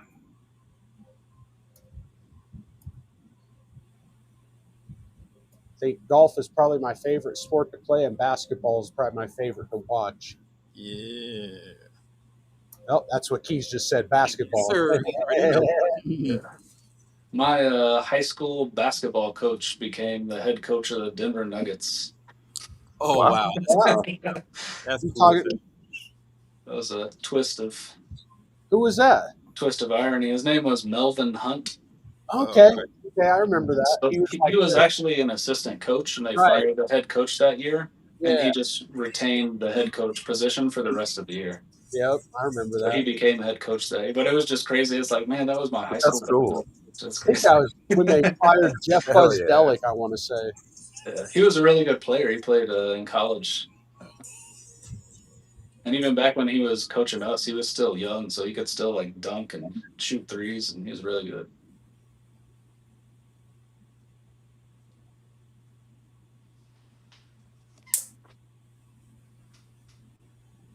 All right, I think we got everyone that commented. If you didn't comment, there is a link in the chat. Just follow that link and go comment your favorite sport, or put no sports if you don't like sports.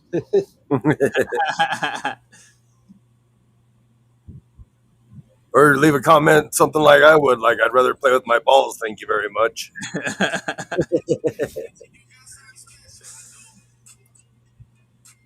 And we got Stephen Prince is still in the lead with 8. Damn, 140 racers now.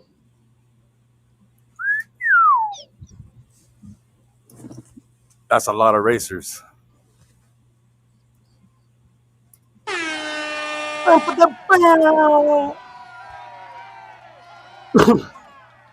And thanks again, everybody who was taking part in the U.S. ARC auction 2 weeks ago. Hell yeah! If you guys didn't hear, we raised $2,160 for U.S. ARC for that auction. Nice. Hell yeah! Yes. And we will be doing another auction New Year's. Yeah, another 50-50 auction New Year's where 50% goes to U.S. ARC, 50% goes to us or whoever is donating snakes or store credit or. Right. This last auction, it was actually $3,200 total is what we raised, but there was probably an extra $500 donated from people that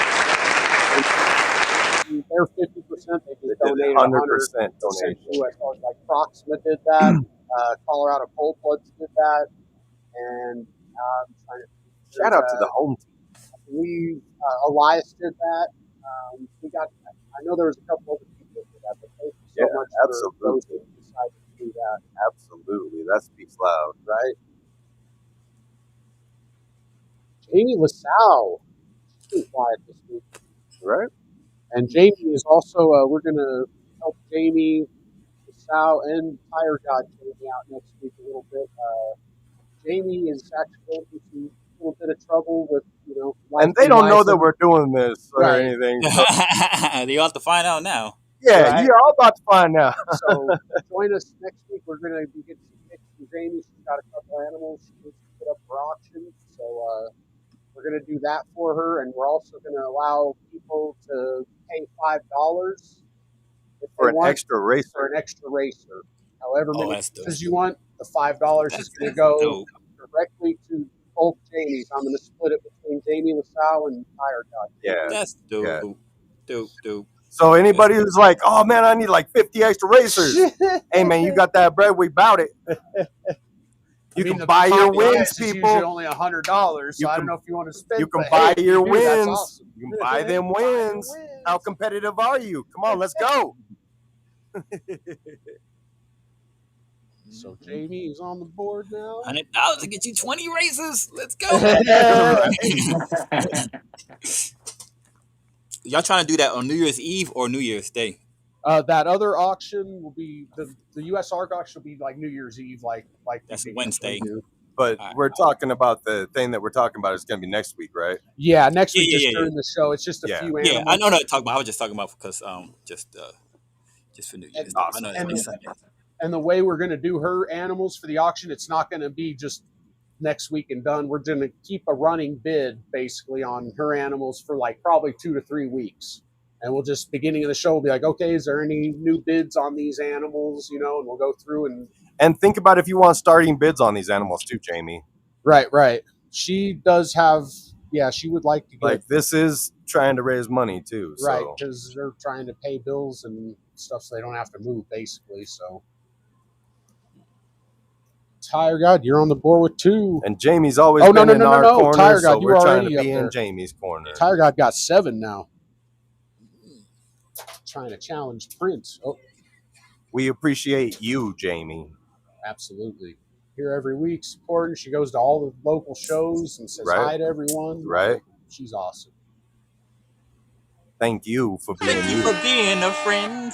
Right. Travel down the road and back again. My heart is true. You're a pal and a confidant. Nice. Kenny says he named his U.S. ARC auction snake Willie Nelson in parentheses in honor of y'all's herb usage. Nice. Willie can burn down, that's for sure. Nice. Oh my gosh. Yeah, I actually work in the industry up here in Colorado. So yes, sir. He's actually gonna put me on blast. Fun journey. Oh, that's what I need. Let me turn up the light. There we go. Yeah, he don't fuck around. That's what I need. Oh, Gray Rider. Yeah. Fucking tasty as hell. I used to manage the largest MIP in the state, the concentrate creator. Hell yeah. And the wonderful thing is, he needs rodents.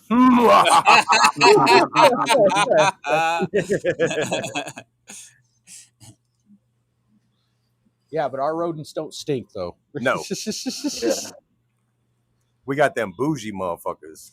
Works out perfectly. I will say that, like, this is no joke. So when I buy rodents online, I won't mention the retailer. So whenever I heat my rodents up to thaw them, I put them in a bucket with warm water. And then whenever I pour out the water, you can kind of tell like how dirty they were. And definitely the ones I was buying online were way dirtier than the ones I get from y'all. Like the water is just still pristine and clean after I thaw y'all's out.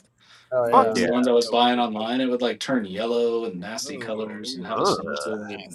I think that's because a lot of like those bigger places, they euthanize just so much, like at probably the thousands same at a time, and they wind up pissing them being on in each there. And I other. think they get sick from rigor mortis by the time they. I think that probably did have a lot to do with it because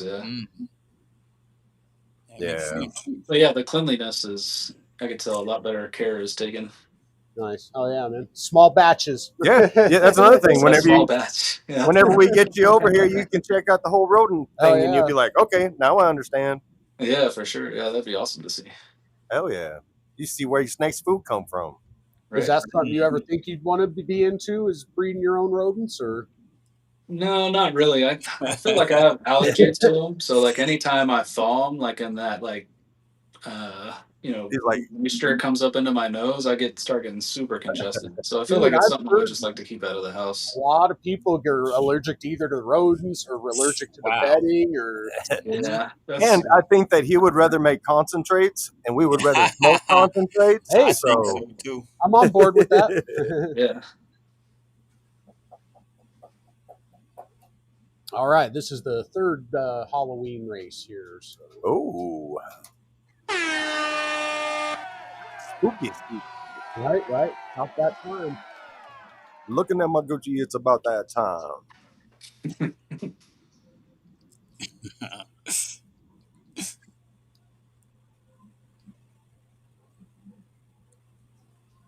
We got Prince in first with 8, Tire God with 7, and we got Black Lagoon, CKP, Herp Collectors, Jamie LaSalle, and Gray Rider all in the 5-point club. But hey, there's like 11 spots being paid out basically today. So 11. Yeah. I will say, like, if you have over 100 snakes, you probably should be breeding. Sorry, bro. What was that? 100? If you have over 100 snakes, what? Yeah, you probably should look into breeding your own rodents. Yeah. I feel like that's the number. And if you're on a tight budget, that's for sure. Like. Yeah. If it's a possibility. Yeah. And like some places, I mean, like if you're outside the city or out in the country, you almost have to, just because you don't have access to someone that breeds or exactly. Or you might just have to find that company that sells them dirty ass rodents. Actually, get Fuzzy Acres up. I don't know if their rodents smell or not, but no, they don't. Hopefully they don't. All right, they don't there smell. You go. They don't have sponsors, man. And they're sponsors. Right? You can save 10% using code Whiskey Bomb 10, and it's free shipping order over $300. Hell yeah! If you're not in the Denver area, hell yeah! I don't know many places that offer free shipping. Usually, right? Making your order go over $300 anyway, just to make the shipping worth it. Like, Yep. That's awesome, man. Yep. Huh. And they offer a wide variety of rodents and fowl as well. So don't gotta just worry about Norwegians. They got chickens, they got guinea pigs, they got rabbits, they got a whole variety of hell yeah. Quail. They got quail. Nice. They got quail. Hell yeah. And Tyler's got an interesting ass looking dinker. He's calling it toxic too. The toxic. Yeah. Yeah, that shit's crazy. All right, JNS, ENT, and SFC all on the board. Let's go. SFC, Weekend Warrior. I got to go hang out with Keish for the next hour before my show starts. All right, Thank y'all for letting me hang out with y'all fellas. Hell yeah. You have a good afternoon. You too. Have a good one, man. Catch breeding for the future right after this. Who's the guest? We got Windy City in the building. Windy City. Oh shit. You guys are gonna see some magic hypo krypton stuff.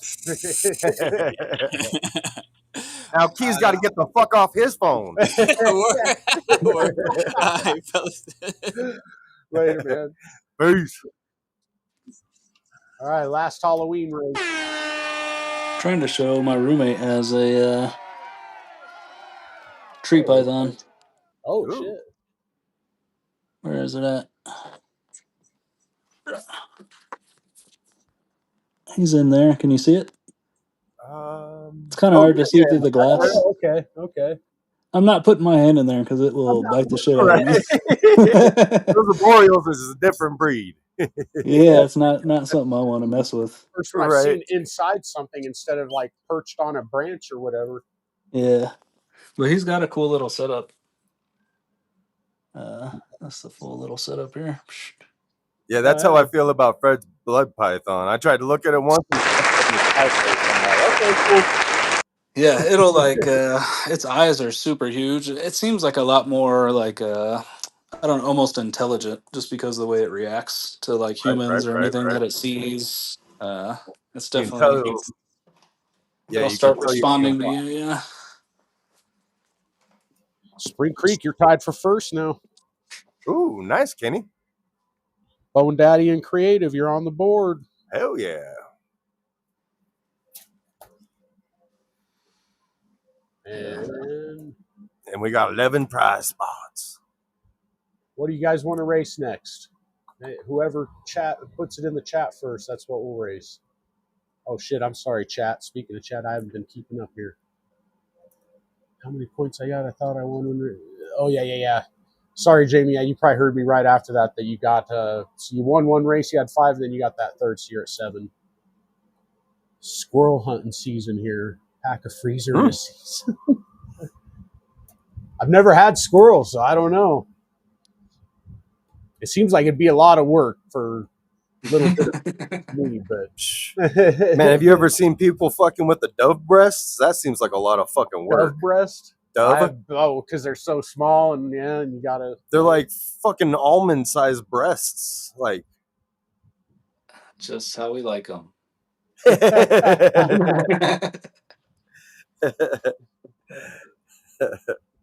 A bunch of people dove hunted back home, and they would finish it where it still has the little bones in it, and then you put cheese and jalapeno, and then wrap that in bacon, and then you grill it, and they called them white wings. Huh. They were super good. You could just chop them up and put them in like a tortilla with some sauce. Crazy. I'd be down to try that for sure. Yeah. Well, they sell them in restaurants, but it's just chicken in a restaurant. It's not actual dove. Huh. Gotcha. Huh. I would say since you're talking about doves, we'll raise pigeons because doves are just pigeons, really.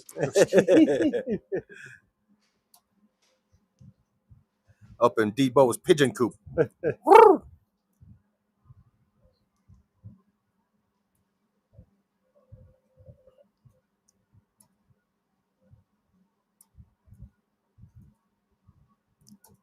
Oops. Oh, no. Almost fucked up. Don't you fuck this up, Freddie. I almost copied. You're doing a good job. Paste. Okay. Oh, yeah, let me let you guys know what you're doing.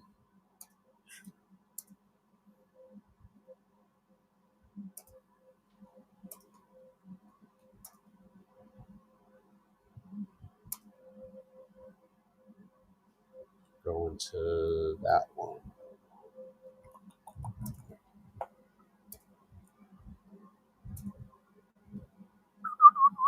I'll get that link for you.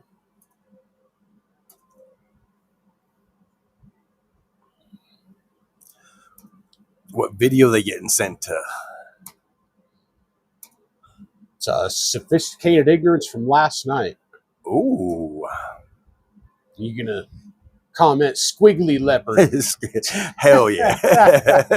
In honor of Wiz. Right. You probably want to check, though. Dylan? There's probably already squiggly leopards written down. What's that? There's probably already squiggly leopards commented. It was I think it was like Hair Down Friday. It was a different episode where he was actually doing the right, but I think that people are just doing it like we are. There's the link. Fuck it. If there is anybody that already commented Squiggly Leopard, there was they only it. 2 comments, and they were both just said gotcha. Gang. Okay. Randall and MTZ Fred. Shout out. Hell yeah. Spring Creek Kenny first up there. Boom. Squiggly Leopard.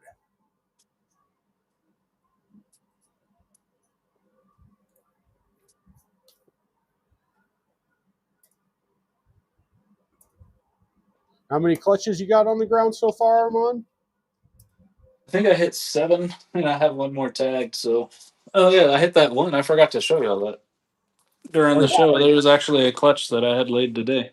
Yeah, we were backstage with this guy, and he opened up. He's like, "Oh, I got." He's like, "I have one that should be due." Oh wait, never mind. She's already laid. A freeway girl. Yeah. One little slug popped out, but it looked like she had 4 or 5 in there. Nice. Hell yeah. And this is just a freeway. I feel like she's really bright for a freeway, so I feel like there's something else going on, like maybe one codominant gene or something. But yeah, I thought she was pastel when you first showed her or something like that. But yeah, she's actually like a really crazy orange color. It looks yellow on camera, but she's pretty orange. Oh yeah. Oh yeah. She doesn't have a bleached head though. You know what I'm saying? Like a pastel. Right. So there are the eggs right there. Right. Oh, at least 4 or 5. It's 5 or 6 at least, maybe 7. Yeah. Nice, man. Oh yeah. Oh yeah. Congrats. So that's clutch 8. Yeah, that's great. And hopefully I'll hit some super asphalts this year too. So I've been trying to hit super asphalts for 2 years now.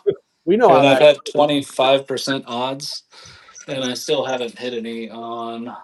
I only had one female up to size, so I've only gotten 12 eggs. But out of 12 eggs and 25% odds, I've hit 0 super asphalts from a guaranteed asphalt to asphalt pairing. So.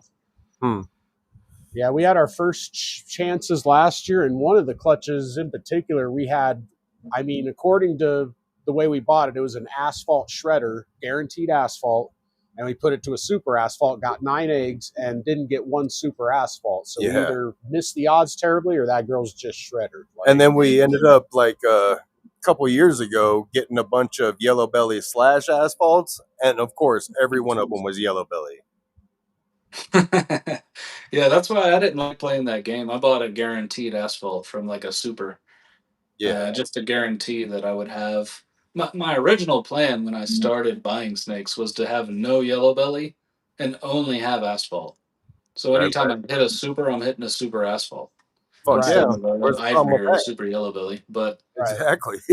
ultimately, not enough people are breeding or have asphalt combinations that I wanted with the other codoms. Yeah. So it was kind of like forced to buy a yellow belly is what it felt like. But ultimately, I just kept all the yellow belly and the females, and I keep it out of my males so that I'll never hit ivories. It's kind of like my little cheat that I use.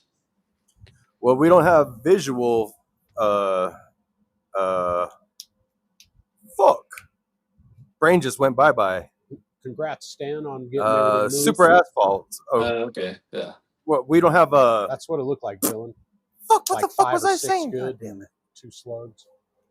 Oh, we don't have visual asphalt recessives yet, but we do have them in hets. Yeah. There we go. Yeah. Got het pied and het hypopied. Hypopied. Yeah. And even when I just bought that inchy asphalt like 2 years ago, and that was an $800 snake. Like it was not cheap. And asphalt's kind of held its value fairly well for just being a single codominant gene, or even supers have held their value pretty well. Right, and especially if you get the recessives attached to asphalt, it definitely helps. If you make one with an extra little twinkle on it. Yeah. And like super asphalt clowns just look awesome. Fuck yeah. All right, so is this going to be the first bird race? I think we got all the comments in there. Oh, wait, one more. Got Mitzi. Can't forget Mitzi. Right? Don't you dare. Because Mitzi wouldn't forget us. And before we run these races, we do got one more little set of commercials, a little shorter than the last break we got to run. Right. We got the homies Proxima in this one, so right. We'll be right back. Proxima Reptilis is where you should get your first and next reptile. They're a family-owned business dedicated to providing healthy and well-adjusted reptiles. They specialize in ball pythons, domo boas, and BCI to name a few. Make sure to check them out on Instagram and Morph Market. The Cocoa Dude offers you 2 different types of substrate for your reptiles. You can go with the black label chipper blocks with thick chunks, or the ready-to-go Cocoa to go. To get this premium cocoa, just visit their website at cocodude.com. ShedTesting.com is your premier destination for fast, affordable, and reliable shed genetic testing. In addition to genetic testing, they have some beautiful ball pythons on their website, ShedTesting.com. Make sure to use code WhiskeyBomb15 to save 15% off of 2 shed tests. Perfectly Engineered Reptiles is a proud military veteran with over 10 years of keeping experience. Located in Central Florida, PER specializes in multi-recessive ball pythons, working with VPI, Krypton, untapped genes such as Rainbow and Gorilla, as well as sand boas and local BCIs, to name a few. Perfectly Engineered Reptiles is also the Cocoa to Go supplier for Central Florida, and you can find them on Morph Market, YouTube, and Instagram.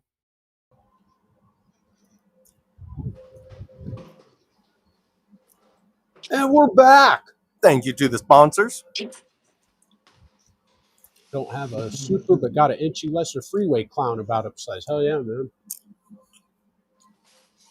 Do you even see, like, what does the lesser do? Does it just kind of dull the color like down, or did it actually do anything to the pattern, Dylan?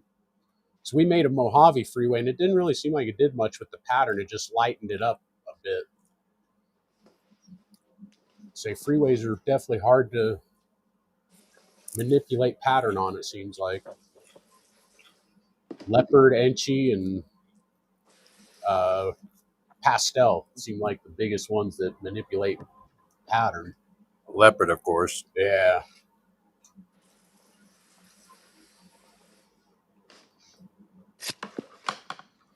All right, so I don't think there's anyone else that commented. We'll get this race going.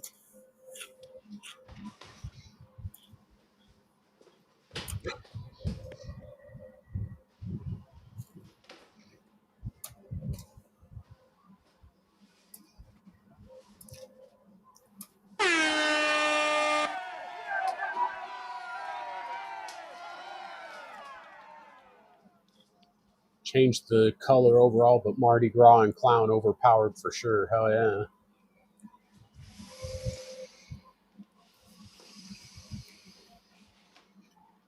Yeah, clowns are cool with the freeway stuff. It totally changes the dynamic. Yeah, it does. Fucking vanilla creams and shit like that too. Right. Vanilla cream clowns as opposed to regular. I'm surprised more people don't work like vanilla cream stuff like freeways, you know, and see what else you can work into vanilla creams to change pattern and color and stuff.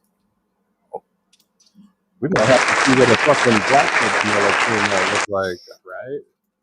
See what like dark jeans in it looks like. Hi, Viz Jen. Nice. Oh yeah. On the board.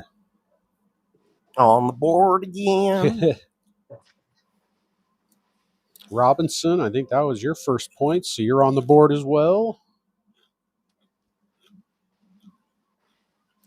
And Bone Daddy, you were on the board with 3, so you just doubled your score to 6. Nice. Hell yeah, Vinny. Still got Spring Creek and Prince tied at 8.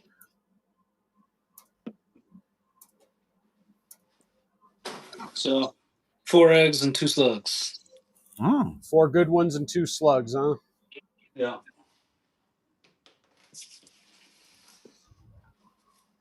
And what was the male on that again? The sire? That one's still just an inchy asphalt. So I'm just trying to hit, you know, all I could really hit is inchy super asphalts. And he has a hidden gene, maybe that. Gotcha.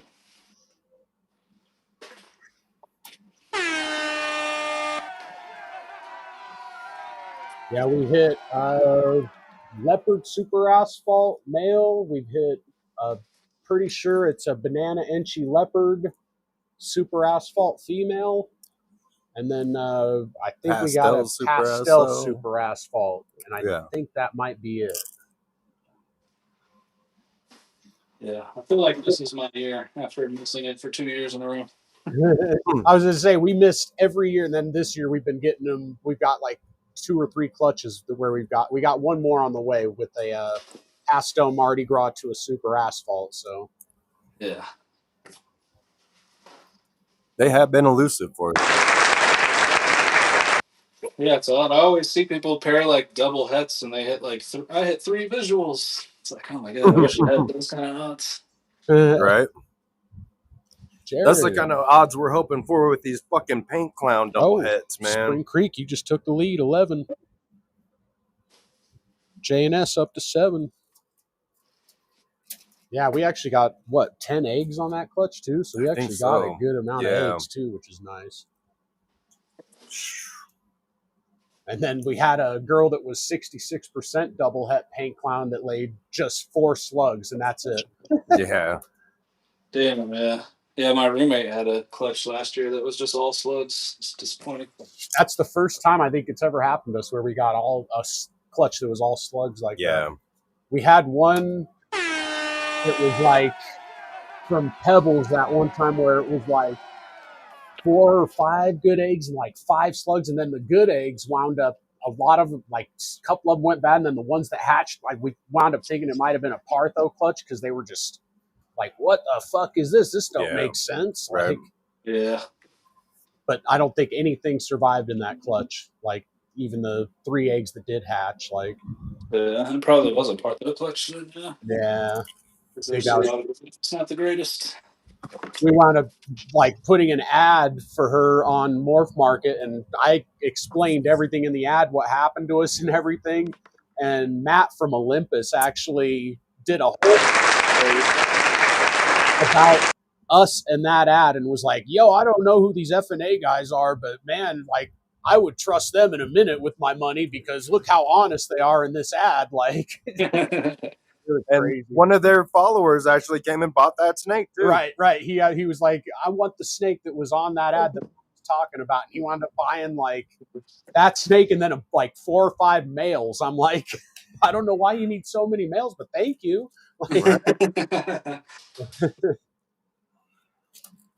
Like, especially that first year or 2 we bred, it seemed like we were hitting males like crazy. So it was like,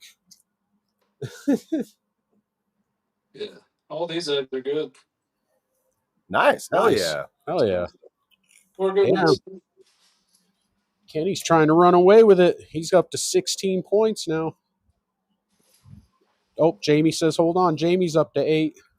Ooh, nice. And Wizco, you were on here. You're up to 5. He's trying for that Morph Forge coin. Right? He's gotten some good Morph coin. We got 3 Morph coin prizes this week, so. Let me double check, make sure no one else commented on that video. Nope.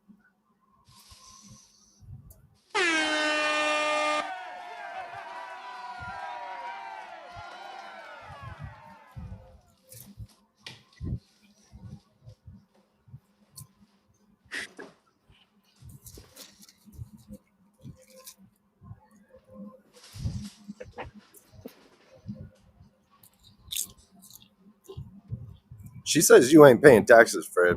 Shit. Got to pay the dog tax.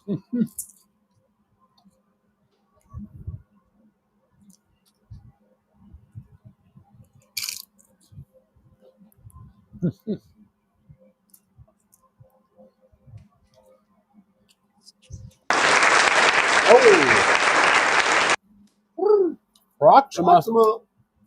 Hell yeah. That's the damn fam. On the board. And we got, having a ball, doubled his score to 6. Ooh, nice. Shout out Josh. All City on the board with 2. All City.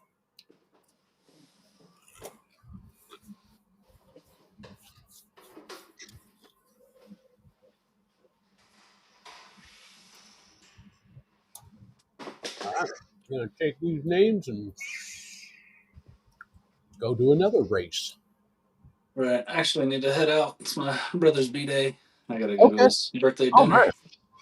All right, yeah. man. Thanks so much. Have a great man. afternoon, brother. We appreciate you. Thank y'all for having me on. Hell yeah, Armand. Oh yeah. If you're not following him, make sure you're following Cerebral Serpents. Yeah. Yes, please. Thank you. Oh yeah. Have a good one, Armand. All Peace, man. Later. Hell yeah. Yeah, people are gonna know that name in a year or two. Oh yeah.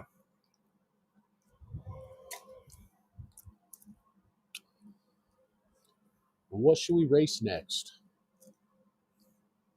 Penguins. Penguins? My name is Chilly Willy. I'm frozen through and through. This guy's looking forward to winter. No, I'm just kidding. I know that's not the case. Whoops.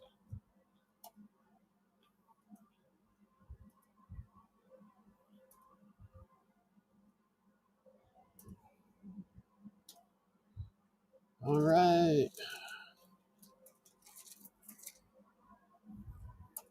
Next mission.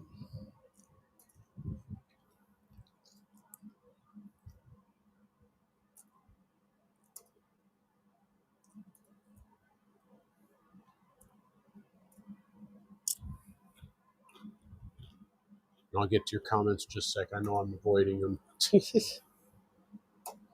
There's what we're doing this time.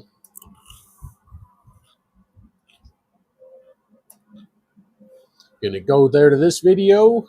I'm gonna go get the link, and you're gonna comment your favorite vacation destination, because why not? Oh. You mean like the basement? Like the basement?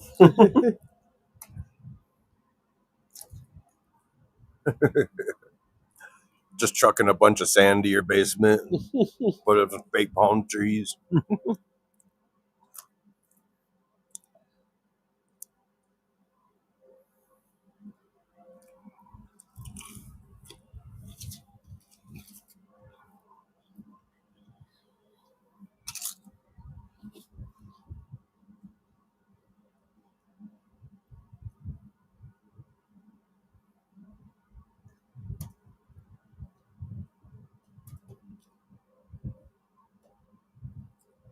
Where is... Oh, I gotta refresh this, don't I?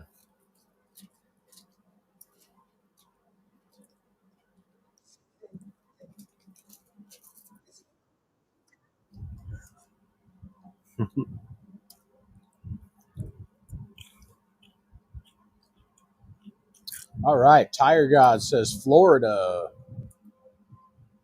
As long as it's not in the summertime. I'd go. I love Florida in the wintertime. Hawaii, they're just nice all year round. Hell yeah. That's more Ford's Jamie. She said Hawaii. Robinson said Bahamas. Hell yeah. Been to the Bahamas once. That was nice. Spring Creek Kenny says home. You are a spirit animal. Maybe. Fuck. James Perry said Mexico. Jamie LaSalle said Fiji would be a dream vacation. Hell yeah. Actually, just being in Colorado, we lucked out and have a lot of fucking Colorado's cool ass pretty shit. Awesome, man. Prince says Alaska. Really? Wow. Well, we're in mini Alaska, right? So. Basically, like I do get the appeal of Alaska, but it would be middle of summer and that's it. Like, well, yeah, the appeal is lack of people, right? That too. I think the fishing and like some of the wildlife and stuff is really cool. I lost where I was at. There we are. Let me get Tire God more. But I can squint my eyes and go up in the mountains and pretend I'm in Alaska. And pretend it's just way colder. Yeah. You don't need to be in the cold, just pretend.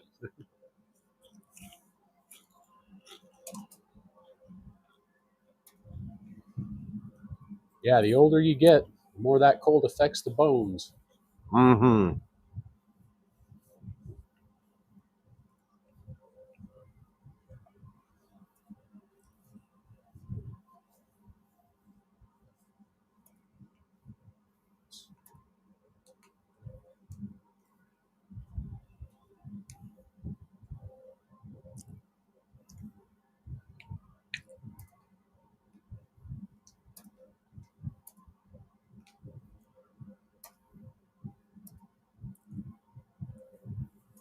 Grand Cayman Islands. Nice, Proxima.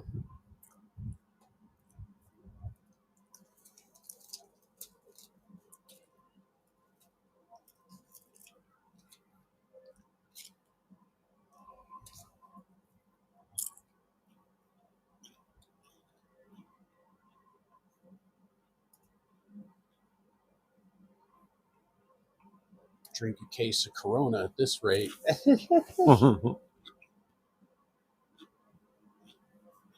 Fishing in Florida in December is awesome. Nice. Another good reason to go in the wintertime, it sounds like. Now, are you talking fishing like in the ocean, or are you talking like rivers and lakes and stuff like that? Like I don't care. I'm sold. Fucking A. Let's go. I don't care. Because I've always wanted to go out ocean fishing and like catch something bigger than me or something. That'd be crazy, man. I would love to try to catch a sailfish, but I'm going to need some friends at like this age. Right. Help me fucking crank that fucker in. Man. Those sailfish are so fucking cool. You got to be strapped to the boat so you don't get pulled over and shit. So fucking cool. Like blacks and purples and fucking magentas. They are beautiful. All right, we're going to shorten the races to 30 seconds just to get these done here. Or another thing I really would like to catch is fucking parrot bass. They have a bunch of parrot bass, too. Is that an ocean? Nuh-uh. No? Freshwater. Huh.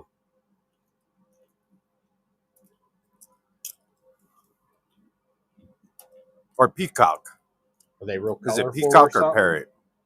I think it's peacock bass. They're fucking colorful as fuck. They're crazy. Is it peacock or? I think it is peacock. Someone in the chat, is it peacock bass or they're like, no, man, this is fun. Let AJ fucking parrot bass, stumble or is over there both? Shit. Watch it be both. Well, they're actually two different things.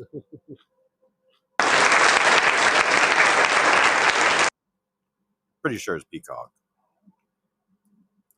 Peacock bass. Yep. Will 217 peacock. Oh wow, those are cool. Fucking red ass belly and shit. Right. Oh yeah, damn, those things are fucking huge too. Yeah, they can be. Wow. Or fucking tarpons are really cool too. Tarpon would be fucking amazing freshwater fish to catch. Right. Or any of those fucking sawbill things too. Like that's nuts. As long as I got someone who knows what they're doing and knows how to handle that shit. I've never handled something like that. But or a fucking sturgeon. Those things are like goddamn dinosaurs. I don't know if Florida has sturgeon though. Let me know. Yeah, I thought sturgeon were more of a colder water fish, I want to say. I think so. Oh, I think I might have a few more. Oh, Mitzi says anywhere. We add one for Mitzi.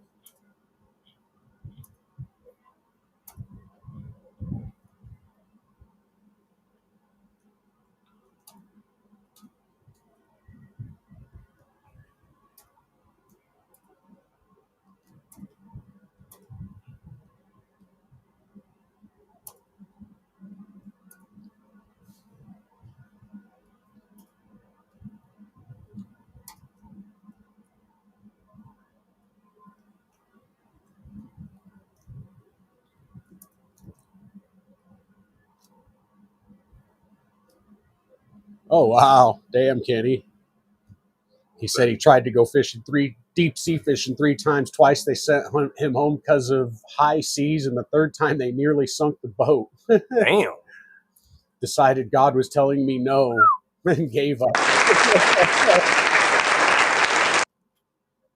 Crazy. Yeah, man. Being on a boat in the sea is kind of fucking different level. That'd be crazy. Especially if you're pretty far out, like. Yeah. SFC, you're up to 7. Jamie, you're up to 11. Nice. I think Jamie's in second now. The only other person with double digits is Spring Creek, who's in first with 16. Keys, you got 2 points. Thought you were on here, weren't you? I guess not. Keys is on the board with 2.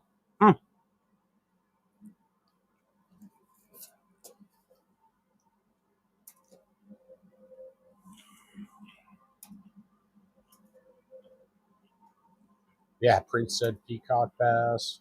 Yeah, we figured it out finally. Hit an underwater dredging line and started taking on water through the hole. Damn. Wow. Crazy.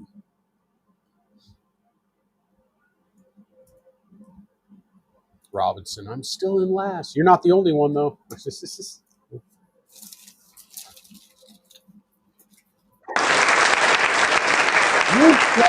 Those penguins need to calm the fuck down. They're just being irresponsible. Irresponsible. I just noticed they were numbered. Usually they don't number like animals, I don't think, unless it's like camel or horses. But or maybe they do, and I just never noticed.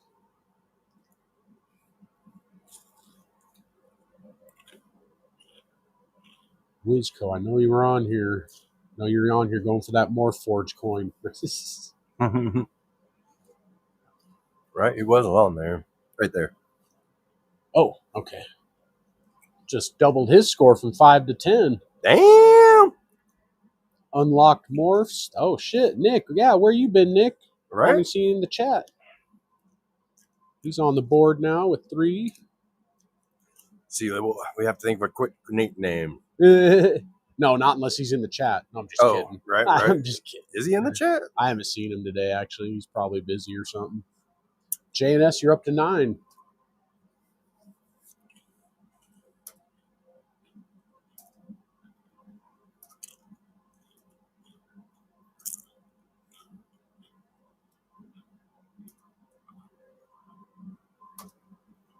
Well, if he's not in the chat, let's get one of the mean ones out of the way. Nickerfer.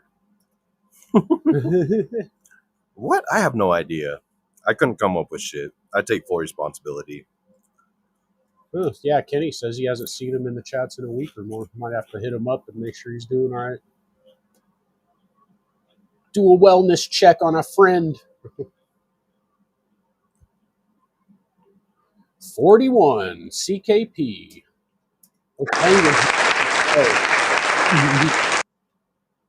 That's what I'm saying, man. They need to calm down. They're just being irresponsible. All running around like maniacs. CKP doubled his score to 10. Damn. Proxima up to 8. Hell yeah. JNS, you're up to 11. Boom. Nice. You're tied for second with Jamie LaSalle now. Nice. All right, we'll go run our last set of races here. Get all these names. 154 names. What? We should make our fucking first prize that we offer like 5th place or something. So that way somebody would have to go all the way down to 5th fucking place.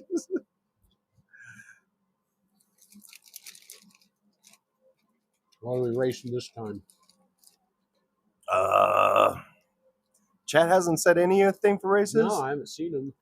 What do you want to race, chat? Any requests?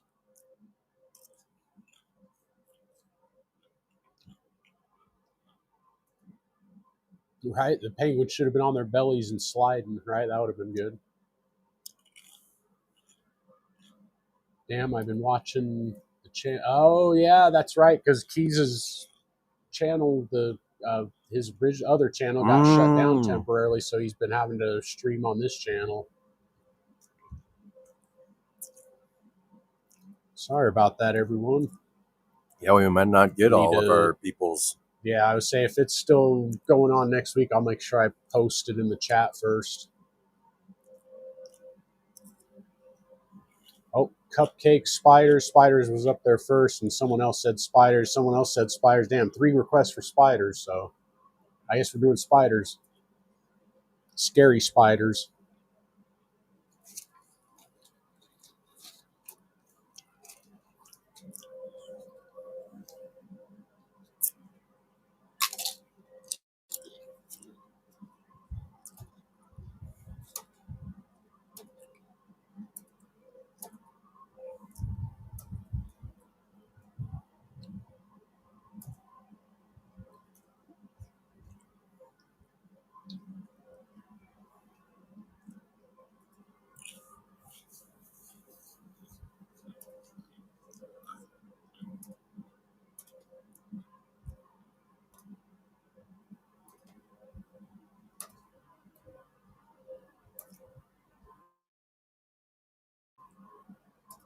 Okay, last one. We're going to go to Wiz's channel.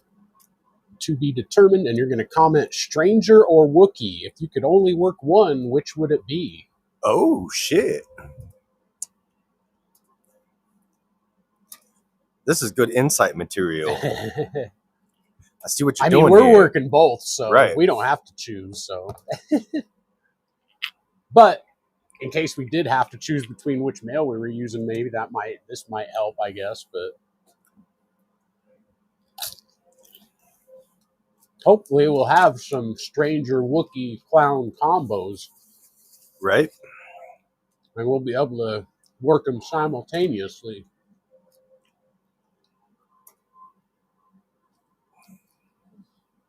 Trash trucks.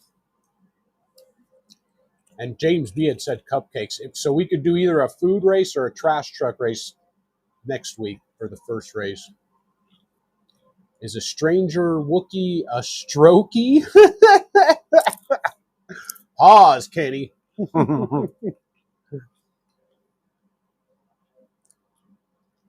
That's like a Yankee is just a do-it-yourself quickie, right? Oh, sorry. I do need to post the link. Let me go grab it. Sorry. Getting it right now. Here you go. So yeah, go comment stranger or Wookiee. Which one you would rather work if you could only have one? I guess if I could only have one, I'd pick stranger.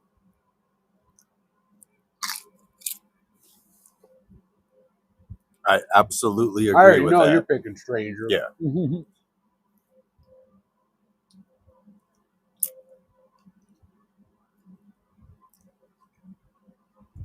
I am looking forward to seeing what they do together, though. Right. In visual clowns, nonetheless. Right. Yeah, we paired the stranger leopard coral glow clown to a Wookiee red stripe yellow belly clown. Yeah, and he's a female maker too. Right. You can get 64 different combos, and every combo has the same possibility of hitting as 1 in 64 for everything. Yeah, so you have the same chance of hitting just a visual clown with nothing as you do all Gener.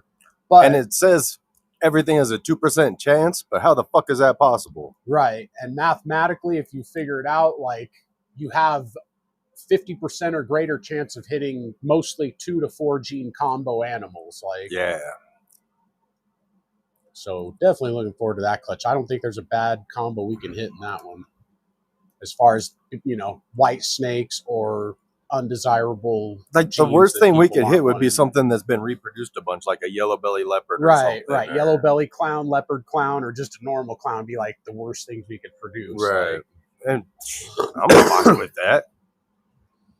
With 10 chances too? We got. Oh, no, that's not that one. That's 6 or 7 chances, I think, in that one.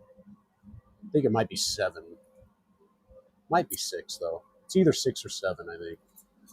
All City James B says Wookiee. 3, 4, 5, Kenny 6, says 7. Stranger. I would say you better say Stranger. You've got to agree with your spirit animal over here. It's 7 on that clutch. Okay, 7. Nice. 7 chances. That'll be good. We got another vote for Stranger from Christopher Walker. Stranger, hands down, says Robinson. Stranger from James Perry. Stranger from Mitzi. Damn, Stranger's winning this fight. Jamie finally gave another one to Wookiee, but both are nice. Hell yeah, I like them both. But I got to go with Stranger over it. Proxima says Stranger. Tire God said Wookiee. And Prince said Stranger. So it's probably about 9 to 3, I think. Something like, or no, like 6 to 3. 1, 2, 3, 4, 5, 6, 7 to 3. 7 Stranger to 3 Wookiee so far.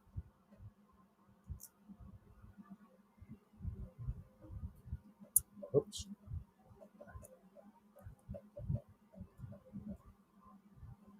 Or wait, did I already? That was from the last race, right? Yeah. I'd need to learn more about Wookiee. All City, Christopher. And it's fucked up because if you go on Morph Market and just look at single gene Wookiees, like, good luck, because it looks like there's quite a bit of variation. Like a lot.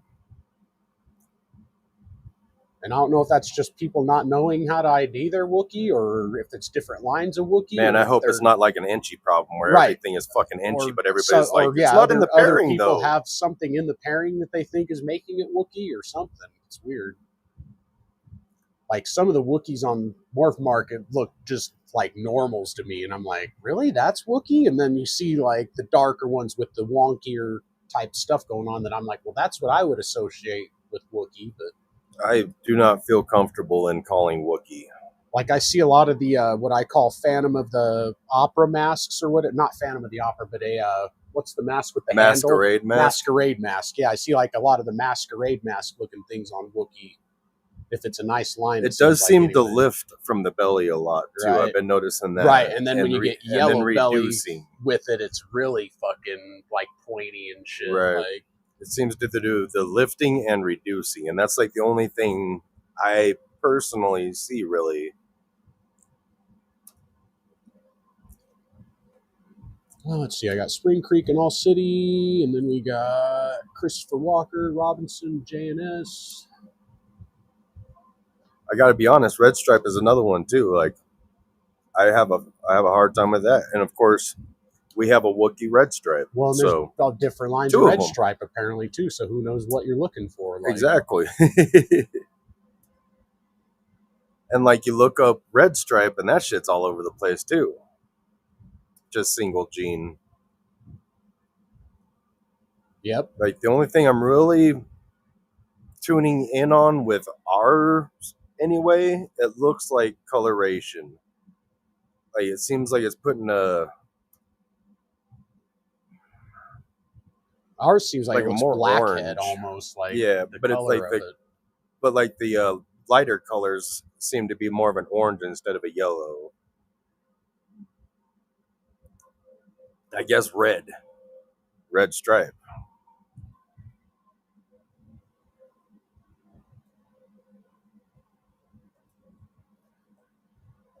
All right, we got. See if there's any more comments. But what else does Red Stripe do for those that know? Because this guy wants to. Especially outside a clown. Yeah. It does seem like it's one of those that's sometimes tougher to it can be outside subtle, a clown. It looks like.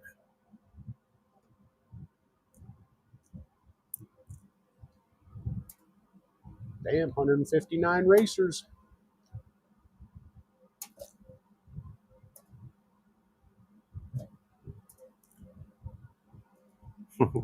Yeah, I said I have a problem with Red Stripe Wookiees. Yes, we have 2 Red Stripe Wookiees.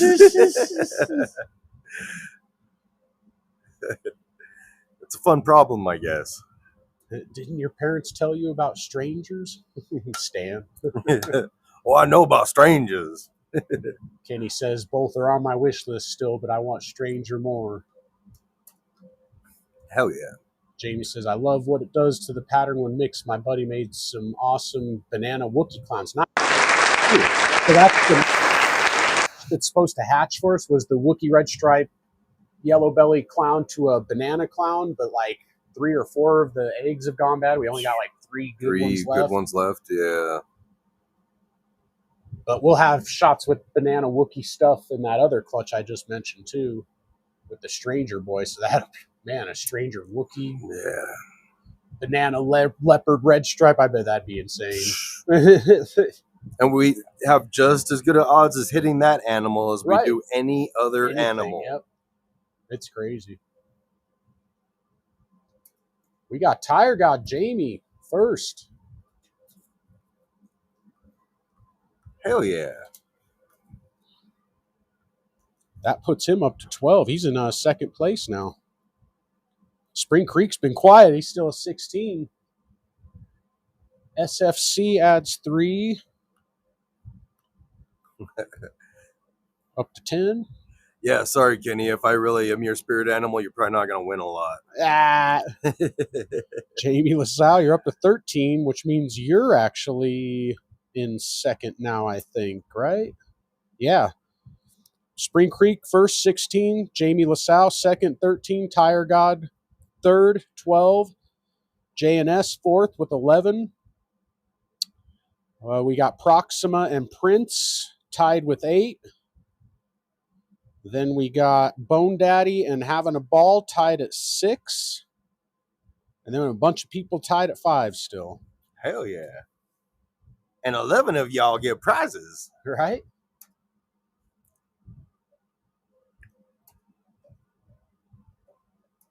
Oh, making sure there's no one else that commented. I don't think there is. Nope, I think we're set. 4 more races and we'll see who wins.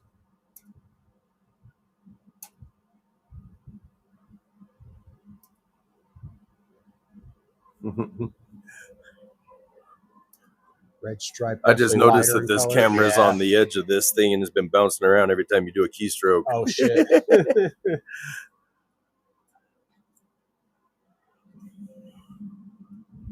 A lot of that, I believe, are people just trying for more money out of a normal on people that don't know any better. I mean, yeah, it could be. Hopefully that's not the case. What's that? The stuff on More Market that was like listed as Wookiee that looks like normals, like I was talking about earlier. But they are talking about red stripe too, so might have been talking about people listing normals as red stripes. Right. 4th, 5th, or 6th, either way. I will say that the 2 fucking yellow belly red stripe Wookiee clowns we have both look extremely similar. So if we happen to hit one of those, I know what that's going to look like. Right. Oh, shit. Spring Creek went from being quiet to taking 2nd and 3rd. 5 points the hard way. Damn! You want to make 5 points the hard way? All right, 3 more races. We got Spring Creek in the lead still with 21. JNS did tie him up, but then Spring Creek got 2nd and 3rd. So JNS is at 16 now. 5 points behind first.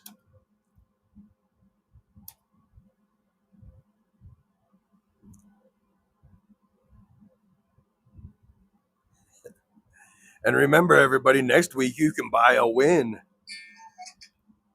depending on how deep them pockets are. Right? Let's get Mitzi on the board here. Yeah. Prince. Oh. He was the first winner of the night, so, or afternoon, I should say. Put his score up to 13. Spring Creek, damn. Adding to his 21, he's up to 24. Tire God, though, adding, he's up to 14. 2 more races. Tumor races? I don't think they have tumors. It's not a tumor.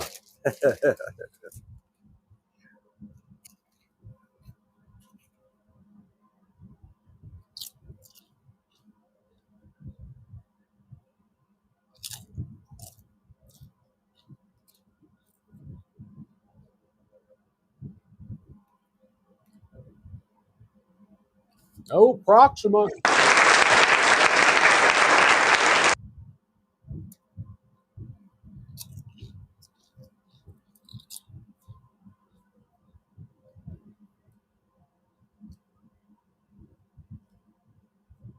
Proxima's up to 13. Hell yeah, brother. I'll hit you up after the show. Wizco, you're up to 13. And Keys doubled your score to 4. Damn! So 1 more race. 1 more. And then we're probably going to have to do a bunch of tiebreakers. Yeah, right. We might have to do some tiebreakers to figure everything out here.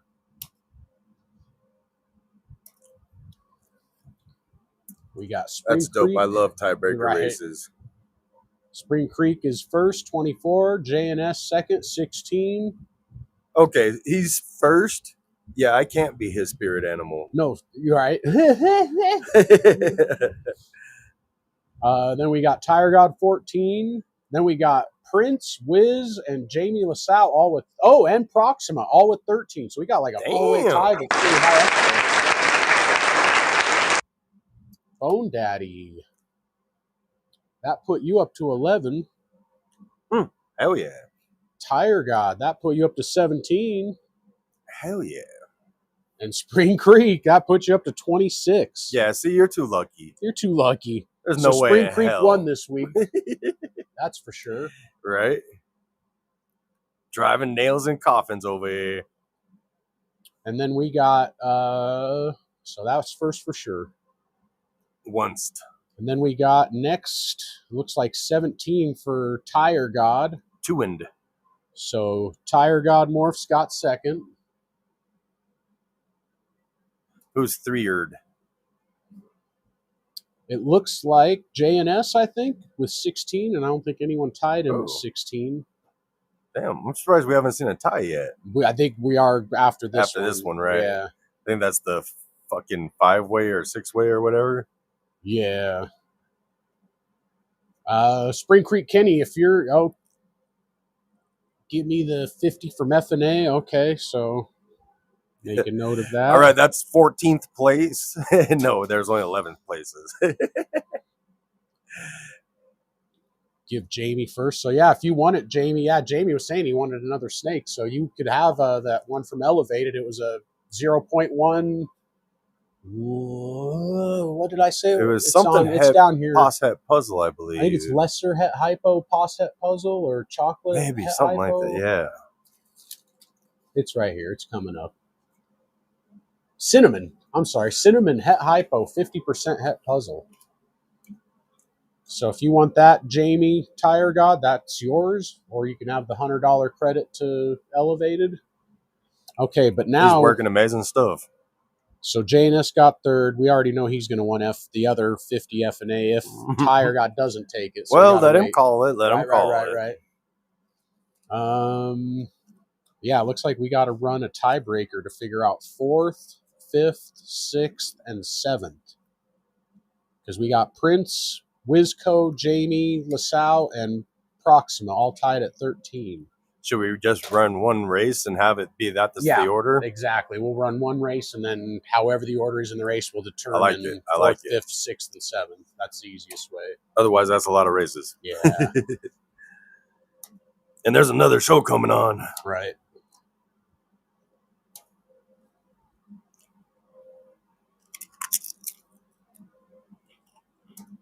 So we got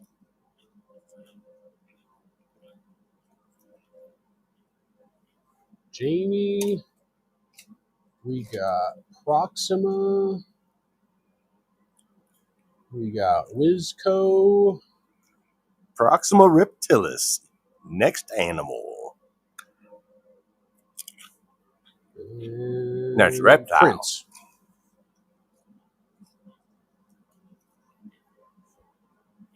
So this is for 4th, 5th, 6th, and 7th. Hell yeah. Everybody better be cussing at their screen. Oh, hold on. Let me pause this. Running. I started the race, but here, I'll pause it. Let me go share the screen.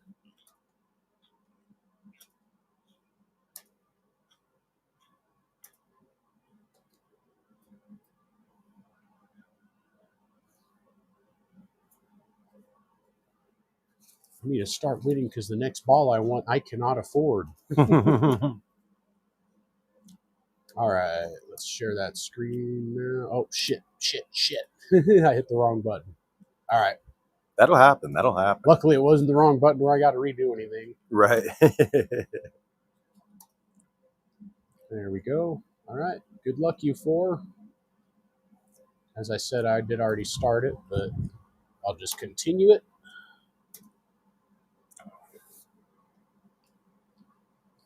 There's several F&A credits, Jamie. If that's what you would rather have over the guy in first, Spring Creek Kenny, would rather have the F&A. So first prize or the $100 to Elevated or that female snake, your choice. You could have that, or you could have F&A credit. Wizco got first. So Wizco got 4th technically. Jamie LaSalle, you got 5th. Wiz is in here to tell us what he wants. Is he? He is. Oh, I was going to say, yeah, I'm going to have to get a hold of people on Messenger for most of these probably, especially since how there's an order. Right. Proxima got 6th, and Prince, you got 7th. All right, so now where's 8th? Looks like Bone Daddy with 11. There is a couple people tied at 10. Oh, yeah, that's 13. Never mind. I think Bone Daddy got 8th all to himself. I think so. The 11 points. So Bone Daddy got 8th place. Good job, Biddy. And then we have, I know at least 2 people with 10. We got CKP with 10, SFC with 10. So we got to figure out tiebreaker to get 9th and 10th place.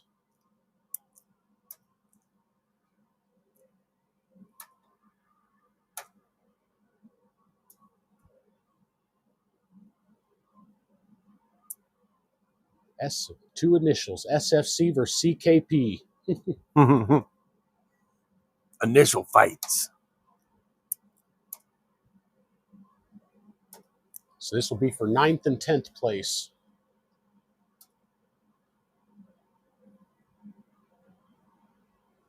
Creepy yes, crawly, Jamie. That snake is, cinnamon. 50%, or it's 100% het hypo and 50% het puzzle. Creepy, crawly.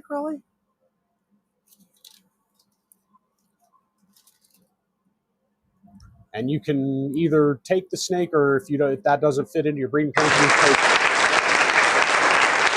take the $100 credit from elevated morphs instead if you'd rather. Carlos is working heat. That snake, if it turns out, I mean, even just a het hypo cinnamon is worth more than $100, especially being female.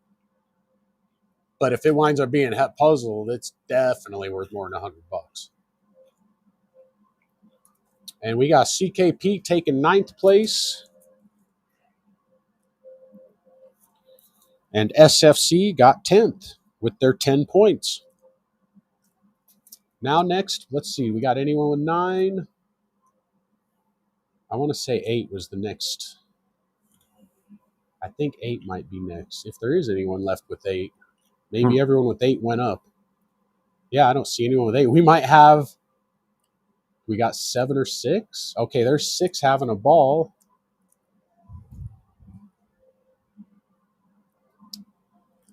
We got, I think having a ball with 6 points might get that 11th spot. I don't see anyone else with 7 or 8. So yeah, having a ball, you got that last prize, 11th place. 6 points did it, huh? Right? Crazy. So I'll get a hold of everyone on Instagram just to make sure we get everyone's choices and figure everything out with that. Hell yeah. So until next week, I think that's going to be it. Stay tuned for Breeding for the Future. If I don't take it, definitely progress. I guess I'll take the snake. Okay, so Jamie Tire God is going to take Elevated Morph Snake. Nice. All right, and then I'll get a hold of everyone else and we'll figure this out. Hell yeah. Y'all have a great afternoon and enjoy the rest of it and continue watching for Breeding for the Future. Hell yeah. Later, everyone. Peace.